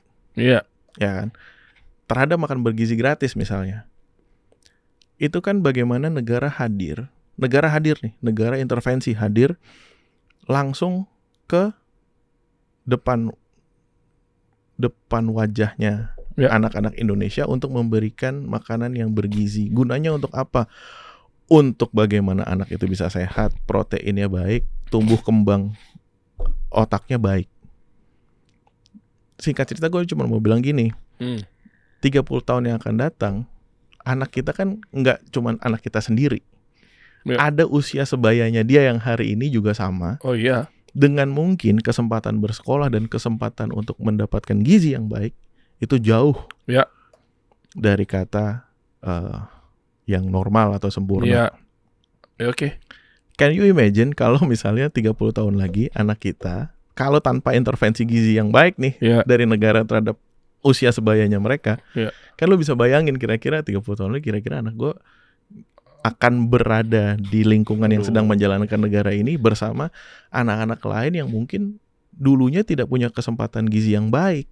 Itu loh yang mau gue bilang. Nah, Pak Presiden ini sadar bahwa anak-anak Indonesia ini investasi untuk masa depan Indonesia. Makanya pentingnya dia mengintervensi, pemerintah hadir agar anak-anak ini punya bekal gizi yang baik, kognitif atau pertumbuh kembang otak yang baik dengan gizi yang ada.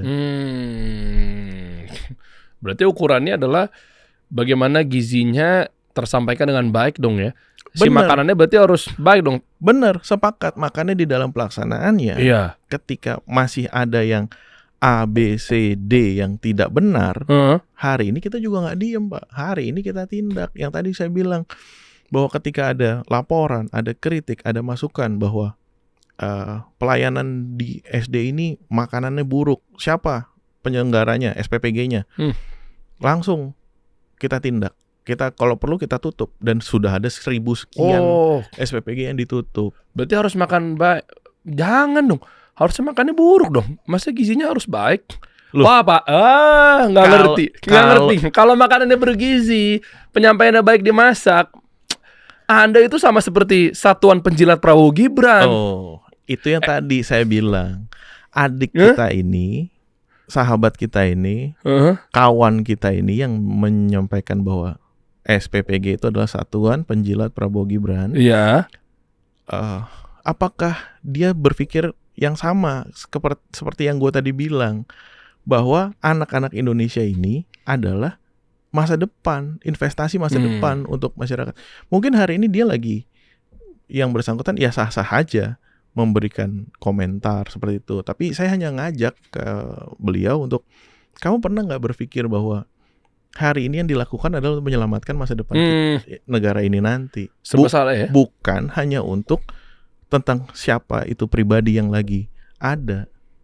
Ya serba salah juga ya. Kalau makanannya beneran bergizi, SPPG-nya bagus, tapi yang punya SPPG-nya mungkin niatnya kayak pernah kita sering banget tuh. Gue pribadi sering dapat respon dari teman-teman yang gue ke Aceh, kena korban banjir kemarin. Terus yang waktu itu pemenang kompetisi di Federasi Orado, Domino, anak-anak mudanya itu kan sebelum dia jadi atlet dia jadi freelance untuk ngurusin SPPG, digaji 100.000. Kaget gue juga duduk di sini nih.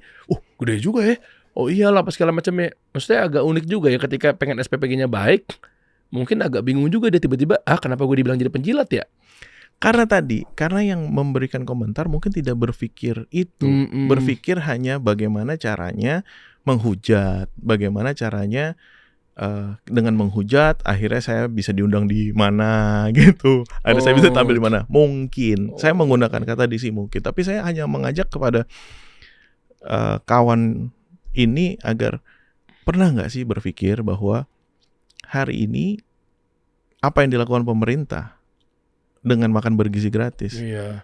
Pernah nggak kamu berpikir bahwa ini adalah investasi masa depan? Pernah nggak kamu berpikir, nggak usah jauh-jauh deh, tadi kalau misalnya gue ngomongin investasi masa depan, pernah nggak datengin ke orang-orang yang menerima manfaat ini dan bersyukur terhadap manfaat dari program ini? Ya, Pak, saya ini di Bogor, tinggal di Bogor. Bogor itu cuma 1 jam, 1,5 jam. Bogor kota saya. Iya. Kadang-kadang haru gitu loh, keluar rumah ketemu. Saya juga mungkin nggak tahu itu ibu dari mana, bapak dari mana. Suatu saat ada juga tukang ikan bilang, Pak terima kasih. Apa? Saya bilang gitu. Anak saya sekarang di sekolah udah bisa makan bagus. Saya nggak bisa berkata-kata, saya cuma bisa bilang, ya itu memang udah jadi tugasnya negara. Saya bilang, negara harus hadir untuk nyiapin generasi bangsanya untuk jadi baik. Ada lagi itu tadi, tukang ikan yang sama berterima kasih atas program cek kesehatan gratis. Oh ya. Karena begini Pak, karena rata-rata kita ini kan untuk mau check up aja kadang ada 2. Satu takut ketahuan penyakitnya apa. Iya benar. Ini kan mindset nih. Iya lagi. Ini mindset. Iya. Yang kedua takut karena mungkin biayanya mahal. Iya. Dengan program CKG ini kan gratis Pak semua. Iya. Nah, si abang ini dia jadi tahu karena ternyata dia ada penyempitan pembuluh darah. Penyempitan ya di jantungnya dia ada sumbatan. Dia harus pasang ring. Alhamdulillahnya dia pakai BPJS, kata dia bisa. Gitu. Terus saya bilang, untung emang nggak takut gitu loh untuk memeriksakan diri gitu loh. Nggak Pak, waktu itu kebetulan saya juga lagi sakit, tiba-tiba dada nyeri-nyeri, dia periksa ke puskesmas. Di puskesmas dilakukanlah itu pengecekan. Dari mungkin dari EKG-nya terlihat dan dia dirujuk ke satu rumah sakit kota. Dia harus pasang ring. Dan coba kalau terlambat ya. Itu yang jadi ini kan mindset gimana negara hadir dari anak dari usia kandungan. Karena kan makan bergizi gratis itu memberikan makan juga untuk ibu-ibu hamil. Iya. Ibu hamil, balita sampai usia sekolah. Negara hadir di situ karena apa? Karena Pak Prabowo itu sadar bahwa anak-anak Indonesia ini adalah investasi dan masa depan Indonesia. Insya Allah. Jadi kepada para pengkritik atau penghujat, kalau kepada pengkritik saya terima kasih secara pribadi, secara mungkin sebagai pemerintah, terima kasih atas kritik dan masukannya sehingga kita bisa melakukan perbaikan-perbaikan dalam pelaksanaannya. Terhadap para penghujat, mungkin dalam hujatan-hujatan teman-teman sekalian, pernah nggak berpikir bahwa teman-teman ada di posisi para penerima manfaat? Pernah nggak teman-teman berpikir bahwa kalian adalah juga orang tua? Pernah nggak berpikir bahwa kalian yang menjadi tokoh di publik ini atau menjadi orang-orang yang memiliki kesadaran atau memiliki pendidikan yang lebih, Anda itu memiliki pengaruh Anda dalam ucapan, dalam tindakan itu mempengaruhi publik. Jadi ya saya ini sebagai orang tua juga, tadi gue bilang gue nggak mau juga anak gue dengar misalnya Salim Doer, saya bilang sama Salim Doer, gue juga punya anak, masa anak gue dengerin lu ngomong yang jorok gitu, yang gimana? Jadi lu harus bedain antara lu mengkritik sebuah kebijakan yang ada dengan lu menghujat. Dan hujatan itu kan nggak baik. Kita diajarin orang tua, mana ada sih orang tua kita yang ngajarin kita ngata-ngatain orang, benci orang, menghina orang. Kan nggak ada orang tua yang ngajarin kayak gitu. Setahu gua ya. Setuju lah. Iyalah. Gitu bos. Wah keren. Jadi gue gak kebayang sih sebenarnya dengan banyak yang terima manfaat, karena gue pribadi jujur kalau misalnya emang ada kritikan terkait MBG, ya mau ngomong aja. Cuma yang gue temui di lapangan memang ya kebetulannya memang mereka yang akhirnya ngasih feedbacknya positif. Dari gue ke Aceh, dari gue ke kota-kota segala macamnya. Jadi gue gak kebayang sih dengan program yang tadi udah dijelasin. Pernah gak berpikir bahwa tiap bangun pagi itu ada yang berharap bahwa pengen makan bergizi hari ini ya? Tiap kita bangun pagi kita berpikir bahwa di sekitar kita ada gak ya masih gak sekolah, ada gak ya yang gak makan pagi gitu. Ada gak yang masih gak makan. Dan apa ya, ini kan kalau mau gue bilang paradigma atau mindset yang Pak Prabowo juga mengajak ke kita untuk agak berubah, bukan agak ya, harus berubah, bahwa segala bentuk manfaat dan keberpihakan kita harus kepada kemaslahatan lah, untuk sebesar-besarnya kepentingan masyarakat banyak. Mungkin kalau mau iseng-iseng gitu, pernah nggak bertanya ya, dengan APBN yang ada, kok sekarang bisa ada program ini? Asik juga tuh. Iya juga ya. Kan selama ini kan 3.000 triliun APBN yang sudah balik lagi ya, dari pajak ke pemerintah lalu ke rakyat lagi. Ini kan belum ada program-program yang seperti udah dijalankan sekarang ya misalnya. Iya, makan bergizi gratis, cek kesehatan gratis, sekolah rakyat, sekolah Garuda. Iya ya. Ya kan? Iya juga ya. Kemarin-kemarin mungkin ada yang sekian tahun, sekian periode, nggak masuk kemana-mana ya. Nggak salah juga. Cuma kan? Saya untuk perbandingan program ini hadir, apa ya alasannya ya? Minimal itu semuanya program bagus aja. Nggak mungkin program dibikin sama pemerintahan terkait yang lagi memimpin negara ini programnya asal-asalan. Enggak. Cuma silakan tanyakan juga aja, sama seperti layaknya kita tanya di tahun-tahun sekian waktu itu. Iya ya, kenapa ada program ini ya? Nah, coba ditanyakan kembali di tahun 2026. Iya ya, kenapa ada program ini ya? Manfaatnya kok segitunya ya misalnya. Waktu itu kan sempat ada sebuah kritik atau apa ya, ada yang kritik, ada yang hujat misalnya gitu. Iya. Dibilang lebih mentingin MBG ketimbang ini, CEO MBG. dibanding-bandingin seperti itu. Iya. Ini bukan masalah itu. Oke. Bahwa kan tidak pernah ada anggaran pendidikan. Kan dulu kan dibenturin antara anggaran pendidikan, MBG, Guru honorer. MBG motong anggaran pendidikan. Dibilang gitu. Nggak ada. Ini kan MBG ini kan diambil dari bahasanya apa ya? Bahasanya kan ada Inpres nomor 1 tentang efisiensi. Efisiensinya dalam bidang apa? Dalam bentuk apa? Dari pengurangan hal-hal yang tidak produktif. Misalnya pembelanjaan ATK, pembelanjaan barang dan jasa yang tidak produktif, tidak jelas. Perjalanan dinas, kunjungan kerja. Ya. Gitu. Yang kalau dikumpulin tuh berapa T itu? banyak. Nah, itulah yang coba dan bagaimana sekarang berpikir agar APBN yang dialokasikan itu programnya mempunyai impact yang berdampak.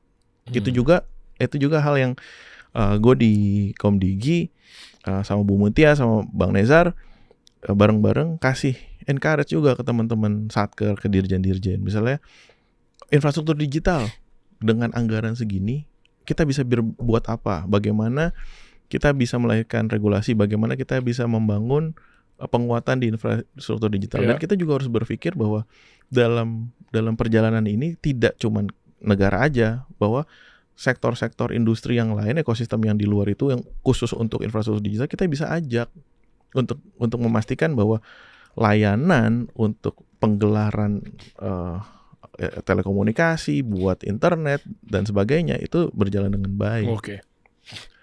Ini buat yang mungkin masih berkoar-koar atau mungkin kemarin-kemarin sempat merespon bahwa MBG ditutup, atau banyak juga mungkin dari yang berseberangan atau pemilih-pemilih paslon atau pilpres waktu itu berjalan ya, pasangannya itu adalah nggak menang, akhirnya mungkin juga ikut serta meramaikan narasi MBG itu nggak bagus, MBG itu adalah ditutup. Saya setuju MBG itu harus ditutup atau apapun itulah narasinya. Berarti nantinya kalau misalnya akan ada kontestasi di tahun 2029 misalnya, tiba-tiba kan berharap pasangannya ini atau yang dia dukung ini kan berarti kan menjalankan program yang bukan MBG dong harusnya. Karena kan dia minta MBG ditutup, presidennya juga pasti kan tidak menjalankan program MBG itu. Kira-kira gimana? Coba teman-teman udah siap belum? Kira-kira di 2029 nantinya? Oh, maksud lu ini? Iya kan banyak ketika kontestasi. Ya inilah. Ya kan pilihannya kan pasti kan bukan pakai program MBG kan? Karena gini, Chief. Jujur aja, kita dalam menjalankan roda pemerintahan ini tidak memikirkan ini 5 tahunan, ini 10 tahunan. Iya, itu dia tahu. Enggak. Makanya tadi gua agak ngeraba-raba maksud lu nanti kan di 2029 ketika ada kontestasi. Katakanlah Pak Prabowo maju lagi gitu kan, ada lawannya, terus lawannya programnya harus yang bertentangan dengan ini. Pasti kan bukan keberlanjutan atau misalnya programnya itu kalau kelihatan dari cerminannya ya, tapi kalau misalnya berubah pikiran ya monggo aja. Tapi cerminannya kan pendukung-pendukungnya sekarang kan banyak yang saya lihat nih berseliweran di FYP ini kan tutup MBG. MBG itu program nggak jelas. MBG itu buang-buang duit doang. MBG itu intinya ditutup lah.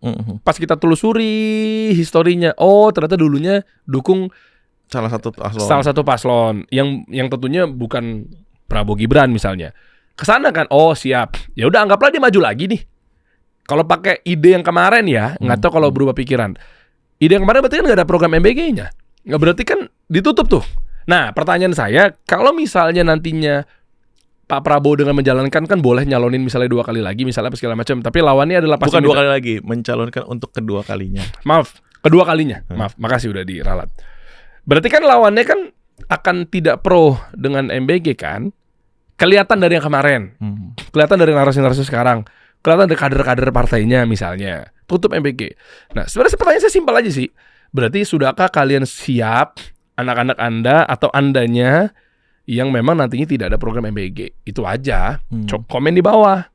Oh ya, sudah siap, benar. Aku akan kembali lagi makanan dengan uang jajan mamaku lagi gitu. Ya nggak apa-apa juga. Aku mau makan dengan tidak daging lagi, makanan nasi dengan garam lagi atau kecap lagi, atau nggak apa-apa juga kan? Mungkin bagi mereka yang mampu, Ya. mungkin itu nggak ada impact ya. Oke. Tapi kan kita tahu bahwa mayoritas masyarakat kita masih banyak yang sangat membutuhkan. Ya. Gitu. Itu yang gue lihat sendiri gitu. Dan bahkan ya tadi gue tinggalnya di kota Bogor. Memang bukan di kota yang di mananya, tapi agak masuk di dalam daerah Dekat Baranang Siang situ. Tanah Baru, Pak. Saya di Bogor Utara. Oke. Dan gini, ada orang tua yang bersyukurnya bahwa misalnya gini, tadinya dia ngasih jajan ke anaknya, uang itu bisa ditabung oleh anaknya atau dialokasikan lain, bisa jadi hal lain Ya, itu. gitu loh. Untuk yang lebih bermanfaat buat keluarga itu. Ya, misalnya anggaplah berarti kesimpulannya program ini bermanfaat. Karena banyak juga yang merasa manfaatnya luar biasa. Berarti dua kan. Yang pertama ya berarti Anda yang tadi saya mention sebelumnya, ya berarti jalanin program itu karena kebutuhan dari rakyatnya seperti itu, ya kan Anda harus pakai program itu biar kepilih menang kan. Kan ini hitungan bego-begoannya aja deh. Pakai program itu biar ternyata ceritanya misalnya ini kesimpulannya programnya positif dan akhirnya menggugah hati masyarakat halayak ramai. Ya berarti Anda harus pakai program itu. Pilihan itu. Nah, itu yang pertama. Atau yang kedua, kalau Anda masih kekeh nggak mau pakai, ya berarti yang kedua kan? Ya itu lagi-lagi nih, kita tidak pernah berpikir tadi 5 tahunan, 10 tahunan. Oke. Karena Pak Prabowo itu satu, menjalankan pemerintah ini, menjalankan semua kebijakan berlaku untuk semua. Tidak melihat dia dulu pilihannya apa, dia dari mana, dia orangnya siapa, tidak ada. Itu yang harus kita mau admit ya atau akuin ya. Kan di pemerintahan ini Pak Prabowo tidak ada yang kayak gitu. Buktinya apa? Buktinya di menteri-menterinya ada yang dulunya diikut Pak Jokowi, ada yang dulunya di luar, ada yang bukan pendukung Pak Prabowo. Jadi, ya kan? Dan semua program, sekarang gue tanya, apakah program MBG begitu mau disajiin ditanya, Bapak kamu dulu milihnya apa? Oke. Ada nggak kayak gitu? Iya. Kan nggak ada. Ya nggak ya. Ya kan? Misalnya program pangan, kan pangan yang utama. Bagaimana presiden mengamankan yang penting buat negara kita ini, pangan ini harus kita bisa produksi sendiri. Iya. Ya kan? Mau di luar ada perang gonjang-ganjing. Karena apa? Perang di luar sana impact-nya ke Indonesia, Pak. Iya. Ada impact-nya ke Indonesia. Gitu loh. Makanya dari dulu Pak Prabowo selalu bilang kan, kita harus siap menghadapi kondisi global. Ya kan? Orang yang bilang bahwa perang itu selama 20 tahun ke depan nggak akan terjadi, mungkin harus kita baca ulang sejarah atau kita harus bagaimana mengamatinya lebih dalam lagi. Kejadian kan sebenarnya Rusia Ukraina tiba-tiba pecah. Ketika pecah di sana, gandum dunia dari sana, pupuk bahan bakunya dari sana, impact ke kita. Nah sekarang juga kan makanya langkah awal yang dilakukan oleh presiden dalam mengamankan pangan. Yang ada. Kemudian ada lagi nih yang bilang bahwa oh itu bohong, swasembada bohong, nggak ada di mana? Nggak ada di gudang-gudangnya kosong. Saat dia ngomong nggak ada di gudang-gudangnya kosong, ada nggak bukti bahwa dia datang ke gudang itu dia ngelihat itu kosong? Atau karena dia back mindnya satu, dia gue bukan pemilih Prabowo, gue pembenci Prabowo misalnya ya, atau pokoknya apa yang Prabowo bikin salah, terus dia dengan asik ngomong aja kayak gitu. Padahal dia seorang intelektual yang harusnya bicara itu menggunakan data dan fakta misalnya. Tapi lebih lucunya lagi, dia makan bareng nih sama yang ada di sini logonya nih. Dia makan bareng, itu nasi ada, ya kan, kualitas bagus. Pernah nggak berpikir proses kita mau makan, ada petani-petani kita Pak di bawah itu yang mereka berjuang untuk menyiapkan kita makan. Dan hari ini pemerintah hadir, pemerintah intervensi bagaimana caranya pupuk jadi murah, bagaimana pupuk hari ini sampai langsung ke mereka, bagaimana harga beli gabah mereka tinggi. Agar apa? Agar mereka juga punya kualitas hidup atau taraf hidup yang meningkat, bukan segitu-segitu aja atau bahkan turun.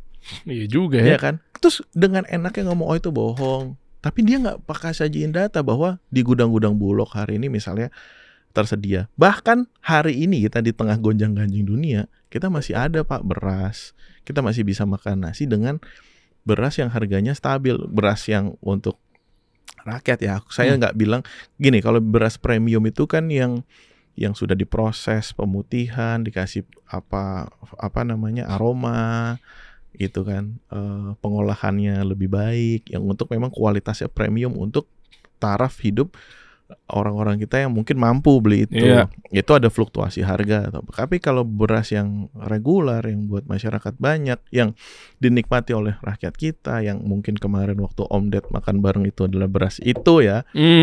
Ya hari ini pernah nggak sih bertanya, oh hari ini kita masih bisa makan nasi ini dengan kualitas yang baik, dengan harga yang stabil, dengan kondisi bahwa nasinya berasnya masih ada, tidak di dalam situasi krisis begitu. Pernah nggak berpikir itu? Tapi dengan enak menyimpulkan bahwa ini bohong. Ya mungkin pernah aja kepikiran, cuma kan udah terlanjur nggak milih. Oh jadi karena beda pilihan aja ya. Tapi jangan gitu, maksud saya harusnya bijak juga lah dalam menyampaikan informasi, dalam memberikan komentar. Ini sebagai penutup nih ya. Yang pertama adalah tadi sebenarnya kita agak memanjangin obrolannya jadi agak sedikit lebar, tapi saya coba kembalikan deepfake. Ini biar clear aja. Kalau tiba-tiba misalnya muka kita akhirnya disalahgunakan AI sama oknum sama apa segala macamnya, gue lapor kemana? Komdigi. Komdigi ada namanya aduan konten. Oke. Lu bisa cek aduankonten.com, aduankonten.id. Oke. Atau kita juga kerjasama, ada satgasnya di situ bersama teman-teman Siber Polri dan lain-lain. Dan kita juga kalau untuk ekonomi banking kita kerjasama dengan OJK, PPATK, di situ ada Komdigi, di situ ada Siber Polri. Nah, kita kerjasama. Artinya gini, kita semua terbuka dan sebenarnya layanan-layanan ini yang mau kita gaungkan lagi ke publik itu. Tapi lebih dari itu kita akan tegakkan aturan, kita akan tegakkan hukum, dan kita ingin memaksa, bukan memaksa lah. Iya, harus tunduk dan patuh terhadap hukum yang berlaku. Artinya begini, kan ada sekarang AI, tolonglah para platform juga komit dan comply bahwa kalau ada konten-konten yang menggunakan AI, taruh dong labelnya gede-gede bahwa ini adalah AI generated dan lain sebagainya. Agar apa? Agar publik, masyarakat kita juga terlindungi, paham, dapat edukasi juga. Oh ini AI, kita harus cek lagi kebenaran. Itu Meta lah, Google lah, semuanya harus begitu ya. Oke, itu yang pertama. Yang kedua nih, terakhir nih. Apa sih sebenarnya alasannya Anda digantikan oleh Pak Kodari? Oh ya, satu, hak dan prerogatif Bapak Presiden. Ya. Gua kasih 3 jawaban nih. Biar seru. Oke, ini yang khususnya di Badan Komunikasi Pemerintahan ya. Iya, biar seru nih. Misalnya yang satu yang paling kiri, gua seneng banget untuk bilang Presiden membuktikan bahwa orangnya Prabowo aja dicopot, diganti. Jadi nggak 3 jabatan lagi dong?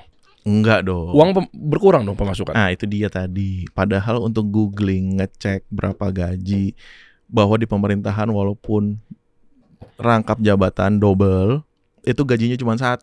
Itu ada aturannya di BKN, di Badan Kepegawaian Negara. Untuk mengecek itu mudah sekali sebenarnya. Sekarang gue tanya, dulu Pak Luhut mendapat tugas dari Bapak Presiden Jokowi kan banyak banget. Iya. Apakah gajinya dikali 15? Kan tidak, Pak. Jadi di dalam pemerintahan itu gaji itu diambil selisihnya mana yang paling baik, yang paling tinggi. Karena jadi gini, singkat cerita adalah lu double jabatan itu bukan berarti lu double gaji, tapi apa? Double tanggung jawab, triple tanggung jawab, banyak tanggung jawab yang lu emban. Berarti pakai gaji yang mana? Dari yang waktu 3 itu? Waktu saya 3 karena karena kalau di sini kan saya wamen yang di Komdigi. Kalau waktu jadi kepala badan kan kepala badan. Jadi hanya nomenklaturnya aja karena itu kepala badan, jadi diambilnya sebagai kepala badan. Nah, kalau dicopot ganti Kodari berarti sekarang pakai gaji yang wamen. Kembali ke wamen. Wamen berapa gajinya? Wamen Komdigi. Gajinya 38 juta something. Bercanda emang ya? Kok gedean gaji gua? Gaji gua 38 juta something. Tapi ya gini, sebenarnya mudah untuk mengecek semua itu karena itu kan open source ya. Di BKN ada berapa gaji eselon 1, berapa gaji wamen, berapa gaji menteri, berapa take home pay-nya dan sebagainya macamnya. Kalau tadi lo bilang kok gedean gaji lo, ya namanya. Maaf ya, jangan tersinggung ya. Itu benar. Nanya doang. Itu benar. Tapi kan ya alhamdulillah, mungkin mungkin kalau orang harus lihatnya jangan ujuk-ujuk gue jadi sekarang, harusnya lihatnya dari dulu. Yang gaji 1,7 juta. Kok lu tahu? Tahu lah gue. Waktu awal-awal Gerindra 2008 kan. Oh bahkan nggak cuma segitu, gue waktu awal masuk gaji gue mungkin 900.000 atau 700.000 Iya. gitu. Habis 1,7 kan. Iya, Sempat mau keluar dari Gerindra kan karena nggak ada penghasilan. Berjuang loyal. Justru karena loyal. Enggak, iya, saya nggak pernah kepikiran untuk keluar. Nggak, Tapi kan mungkin waktu ini itu, framing gue aja. iya, kebetulan waktu 2010 ibu gue divonis cancer. Oh. Almarhum ibu gue divonis cancer, dan permintaan ibu gue waktu ketika dia divonis adalah dia bilang, lu selesain, dek kamu selesain kuliah kamu, mama akan sembuh, dia bilang gitu. Jadi ya gue berarti gue harus fokus ke kuliah gue plus ngurus ibu gue. Gitu, gue hanya 2 bersaudara, kakak gue kerjanya waktu itu di Bogor. Jadi singkat cerita 6 bulan gue urusin ibu gue sampai dia koma. Ibu gue meninggal 2011 bulan Januari tanggal 29. Mungkin tarik 10 hari atau 8 hari lah sebelum dia meninggal. Koma di rumah, kita bawa ke rumah sakit. Sadar malam dari komanya. Di rumah sakit gue cuma berdua. Dulu itu ada sekitar, dulu di rumah sakit Carolus kelas 3 apa kelas 4 ya dulu ya. Itu ada 8 bed apa 6 bed gitu, pokoknya 3 kalau nggak salah. Gue berdua, ibu gue udah kena kanker tulang, tangan kiri sudah patah. Jadi dia menggunakan tangan kanannya, karena gue tidur di bawah bed rumah sakitnya, dia ketok gitu, dek bangun. Itu mungkin sekitar jam 10 malam. Gue bangun, nyalain lampu yang di belakang bed. Tiba-tiba dia gini, sini. Gue mendekat, dia peluk gue. Yang disampaikan apa? Yang disampaikan, kan dia kan tadi waktu sakit dia bilang gitu kan, selesain kuliah kamu, mama akan sembuh. Mama akan hadir di wisuda kamu, dia bilang. Ya waktu dia peluk gue itu di malam dia sadar dari komanya, dia bilang, mama minta maaf ya, mama nggak bisa hadir di wisuda kamu. Ya. Tapi di situ gue nggak boleh nangis di depan dia, jadi gue langsung refleks, gue yang bilang saya bilang aku yang minta maaf, gue cium kaki ibu gue. Singkat cerita gue bilang udah nggak apa-apa segala macam. Tapi gue tidur lagi kan, gue matiin lampu, gue tidur lagi. Di situ gue sadar bahwa soon or later dia akan dipanggil sama Tuhan. Karena hitung-hitungan matematika kita tuh ya berarti nggak sembuh dong kan gitu kan? Karena tadi kan kalau kamu akan sembuh, aku akan hadir. Ya ibu ya gue ya, pas lu bilang sebenarnya ibu gue adalah merimain gue bahwa lu selesain kuliah, gue akan sembuh. Jadi sebenarnya ngasih semangat ke gue untuk nyelesain kuliah gue. Tapi dia taunya begitu dia sadar dari komanya, dia sampaikan bahwa ya dia minta maaf, saya nggak bisa hadir di wisuda kamu. Itu kan artinya bahwa dia cuma 2 sih. Waktu itu mungkin dia berpikir gue kayaknya nggak akan sembuh, mungkin gitu ya. Tapi gue waktu itu udah menyimpulkan hal lain. Gue menyimpulkan bahwa soon or later berarti dia akan dipanggil sama Tuhan. Jadi pas pagi gue dibangunin, kan gue aplusan sama bapak gue bangun ke rumah sakit pagi untuk jagain gue pulang. Tuh gue dari Carolus ke rumah gue dulu di Bintara, naik motor gue nangis. Tapi gue sholat nyampe rumah, gue sholat dan gue berterima kasih sama Allah, sama Tuhan. Gue bilang terima kasih Tuhan, gue udah diberi kesempatan 6 bulan ngerawat ibu gue, dan gue diberitahu lebih awal bahwa kemungkinan dalam waktu dekat mungkin ibu gue akan dipanggil kan. Gitu. Banyak cerita lucu lah, termasuk mungkin yang Prabowo jadi dong, itu dong, kasih tau dong. Macam-macam. Dulu ibu gue ngomongnya macam-macam lah. Dulu sempat gue berpikiran agak jahat sih sebenarnya. Gue berpikir nih ibu gue ngelantur mulu ngomongnya, apa dia karena sakitnya udah terlalu lama, terlalu berat, jadi ininya kemana-mana gitu kan. Ada satu yang lucu tuh, mungkin 3 hari sebelum meninggal, malam-malam tuh gue inget, tiba-tiba dia ngomong, Dek, yang ngefans sama Pak Prabowo kan mama, kok kamu yang udah ketemu. Gue kan udah kerja kan di situ, dan gue udah foto bareng sama Pak Prabowo. Kerja di Gerindra. Yes. Jadi gue 2008 masuk di Gerindra. Dulu ada nama satu organisasinya yang dipimpin oleh Pak Sugi, namanya Indonesia Center. Itu karena partai baru, kita itu yang nerima data-data yang buat kartu tanda anggota KTA. Jadi kan partai baru kan dulu diwajibkan untuk menyetor berapa jumlah anggotanya kan. Nah itu kita gue shift malam waktu itu. Jadi gue pulang kuliah sore, malam kita masuk jam 7 sampai dini hari. Bahkan biasanya sampai jam 2, jam 3 pagi gitu. Nah dia bilang, kok mama yang ngefans kamu yang ketemu. Jadi foto gue sama Pak Prabowo di tahun 2008 itu waktu gue pertama kali ketemu sama beliau itu ditaruh di dompetnya dia selalu, dan dia bangga-banggain di teman-temannya. Anak gue nih foto sama Prabowo, anak gue foto sama Prabowo. Nah waktu itu gue coba cara bagaimana Pak Prabowo bisa jenguk ibu gue di rumah sakit. Tapi waktu itu kan Bapak di 2011 masih sering keluar, ya dari dulu sih memang sering ke luar negeri bisnis segala macam, dan waktu itu Mas Didit masih di Paris seingat gue. Jadi ada beberapa kegiatan Mas Didit di sana yang Pak Prabowo hadirin. Gue chat Bang Sugi waktu itu, gue chat Pak Boyke, almarhum Boyke Setiawan. Wah sorry nggak, dulu kita manggilnya, gue sama Pak Boyke almarhum tuh manggil Pak Prabowo tuh Boma kodenya. Boma. Bo macan. Anda juga banyak kualat kan sama Boma kan? Anyway, tapi apa namanya? Ya mobil mogok. Iya. Tapi gak ceritain di sini lah. Gue chat nggak bisa. Oke, gue sampein ke ibu gue nggak bisa. Nah, ibu gue tuh mulai tuh ngomong macam-macam. Ada beberapa hal lah dia ngomong. Salah satunya yang dia omongin adalah, dia nanti kamu enak nih hidupnya. Gue bilang, kenapa? Kamu nanti bisa kesini keliling dunia, keliling Indonesia, dia bilang gitu. Nanti Pak Prabowo jadi presiden. Pak Prabowo gandengan tangan sama Pak SBY. Adalah kata-kata itulah dari ibu gue. Jadi lu bayangin ya, jadi dari 2000 gini, perjuangan gue di Gerindra dan Pak Prabowo itu ada dua sebenarnya.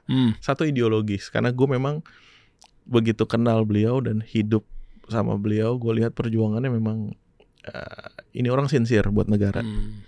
Lahir batin buat negara, bangsa, dan rakyat. Tapi yang kedua adalah puzzle hidup gue itu adalah omongan ibu gue sebelum meninggal. Jadi tadi kan gue bilang ya, ibu gue banyak banget ngomong yang kejadian setelah dia meninggal. Apa urusannya Prabowo gandengan sama SBY? Apakah gara-gara SBY itu belok dari sebelumnya ngusung Anies Baswedan akhirnya tiba-tiba gandengan masuk ke kubu 02? Tapi gue nggak tahu, Jeff. Mungkin kalau ngomong gandengan 2019 kan dulu juga Demokrat juga dukung Prabowo Sandi kan? Oh iya. Ya kan, tapi yang di 2024 ini agak-agak seru. Jadi beneran gandengan, Pak. Jadi waktu Pak SBY ke Hambalang berkunjung ke rumahnya Pak Prabowo di Padepokan Garuda Yaksa, itu mau ke perpustakaannya Pak Prabowo tuh turunin tangga. Dan saat turunin tangga itu beliau berdua gandengan. Itu waktu kan gue mau motoin anak gue, karena anak gue bawain bunga buat cuci tangan Pak. Jadi ada handuk dingin sama air, ada bunga-bunganya itu. Terus gue bilang sama istri gue, nih bu, nih yang mama bilang nih. Cocok logi ya. Tapi ya tadi yang gue bilang ada dua. Satu lagi, yang satu ideologis, yang kedua adalah, lu bayangin 2011 ibu gue meninggal, gue ngalamin 2 pemilu, 2014, 2019. Dan itu gue selalu nunggu kapan ya yang dibilang ibu gue Prabowo jadi presiden gitu kan. Nah kan begitu 2019 kalah, itu pun kita sempat mana nih? Udah 2 kali, bahkan dari kan 2009, 2014, 2019 kalah.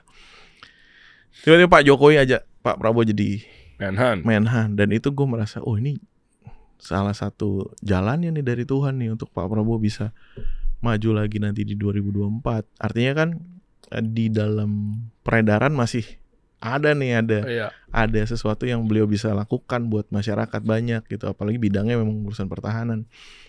Nah itu tadi akhirnya alhamdulillah di 2024 Pak Prabowo menang, dipilih sama rakyat. Dan gue punya IG itu dari 2012, Jeff, sebenarnya. Tapi gue gak pernah aktif di IG gitu.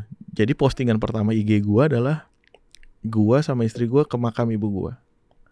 Jadi habis press con di Hambalang yang Pak Prabowo di kolam renang, habis anak-anak wartawan masuk ke dalam kolam renang, press con, ngobrol-ngobrol sama Pak Prabowo di dalam kolam renang. Gue bawa balik, terus gue pamit ke Pak Prabowo, gue bilang, Pak, karena waktu itu quick count sama exit poll udah menyatakan landslide menang 1 putaran. Di situ gue pamit, gue bilang mau ke Bekasi, Pak, karena taunya rumah gue di Bekasi, padahal makam ibu gue di Jakarta Timur, deket di Pondok Kelapa, deket kan sama Bekasi. Rumah gue di Bekasi di Bintara. Mau ada apaan? Saya bilang, saya mau terima kasih ke ibu saya mau ke makam ibu saya. Jadi postingan pertama gue adalah ucapan terima kasih gue ke ibu gue bahwa omongan yang dia dulu sampein itu kejadian bahwa Pak Prabowo jadi presiden. Karena itu tinggal satu biji puzzle-nya, Pak. Puzzle-nya tinggal itu doang. Jadi banyak banget yang diomongin selama sebelum dia meninggal. Tinggal unlock yang terakhir itu ternyata beneran jadi presiden. Iya. Dan itu believe it or not. Jadi kadang-kadang gue suka berpikir bahwa mungkin orang yang mau meninggal atau apa udah dikasih banyak visi gitu. Visionnya panjang gitu loh. Iya. Alasan kedua, tiga apa? Anda digantikan oleh Kodari. Itu yang pertama. Iya, udah cepet terakhir tuh. Alasan ketiga tadi udah lo ngomong. Lo berarti udah nggak 3. Mungkin kan banyak. Tapi yang paling gue bisa sampaikan adalah bahwa komunikasi ini dianggap penting, sangat penting oleh Pak Prabowo. Jadi adanya Pak Kodari, adanya Bang Hasan, adanya saya, dan adanya Kementerian Komunikasi dan Digital dan yang lainnya, bagaimana kita bisa mengkomunikasikan dengan baik, dengan benar kepada publik apa yang sudah kita lakukan, dengan menyampaikannya dengan baik, dengan empati, dengan penjelasan yang bisa diterima oleh publik tentang apa-apa yang kita kerjakan yang sebesar-besarnya untuk rakyat. Wah, Masya Allah, keren. Gitu, Pak. Wamen Kom Digi, Anggaraka Prabowo. Nanti update lagi apa yang terjadi dengan kondisi negara kita ini. Kita kasih solusi.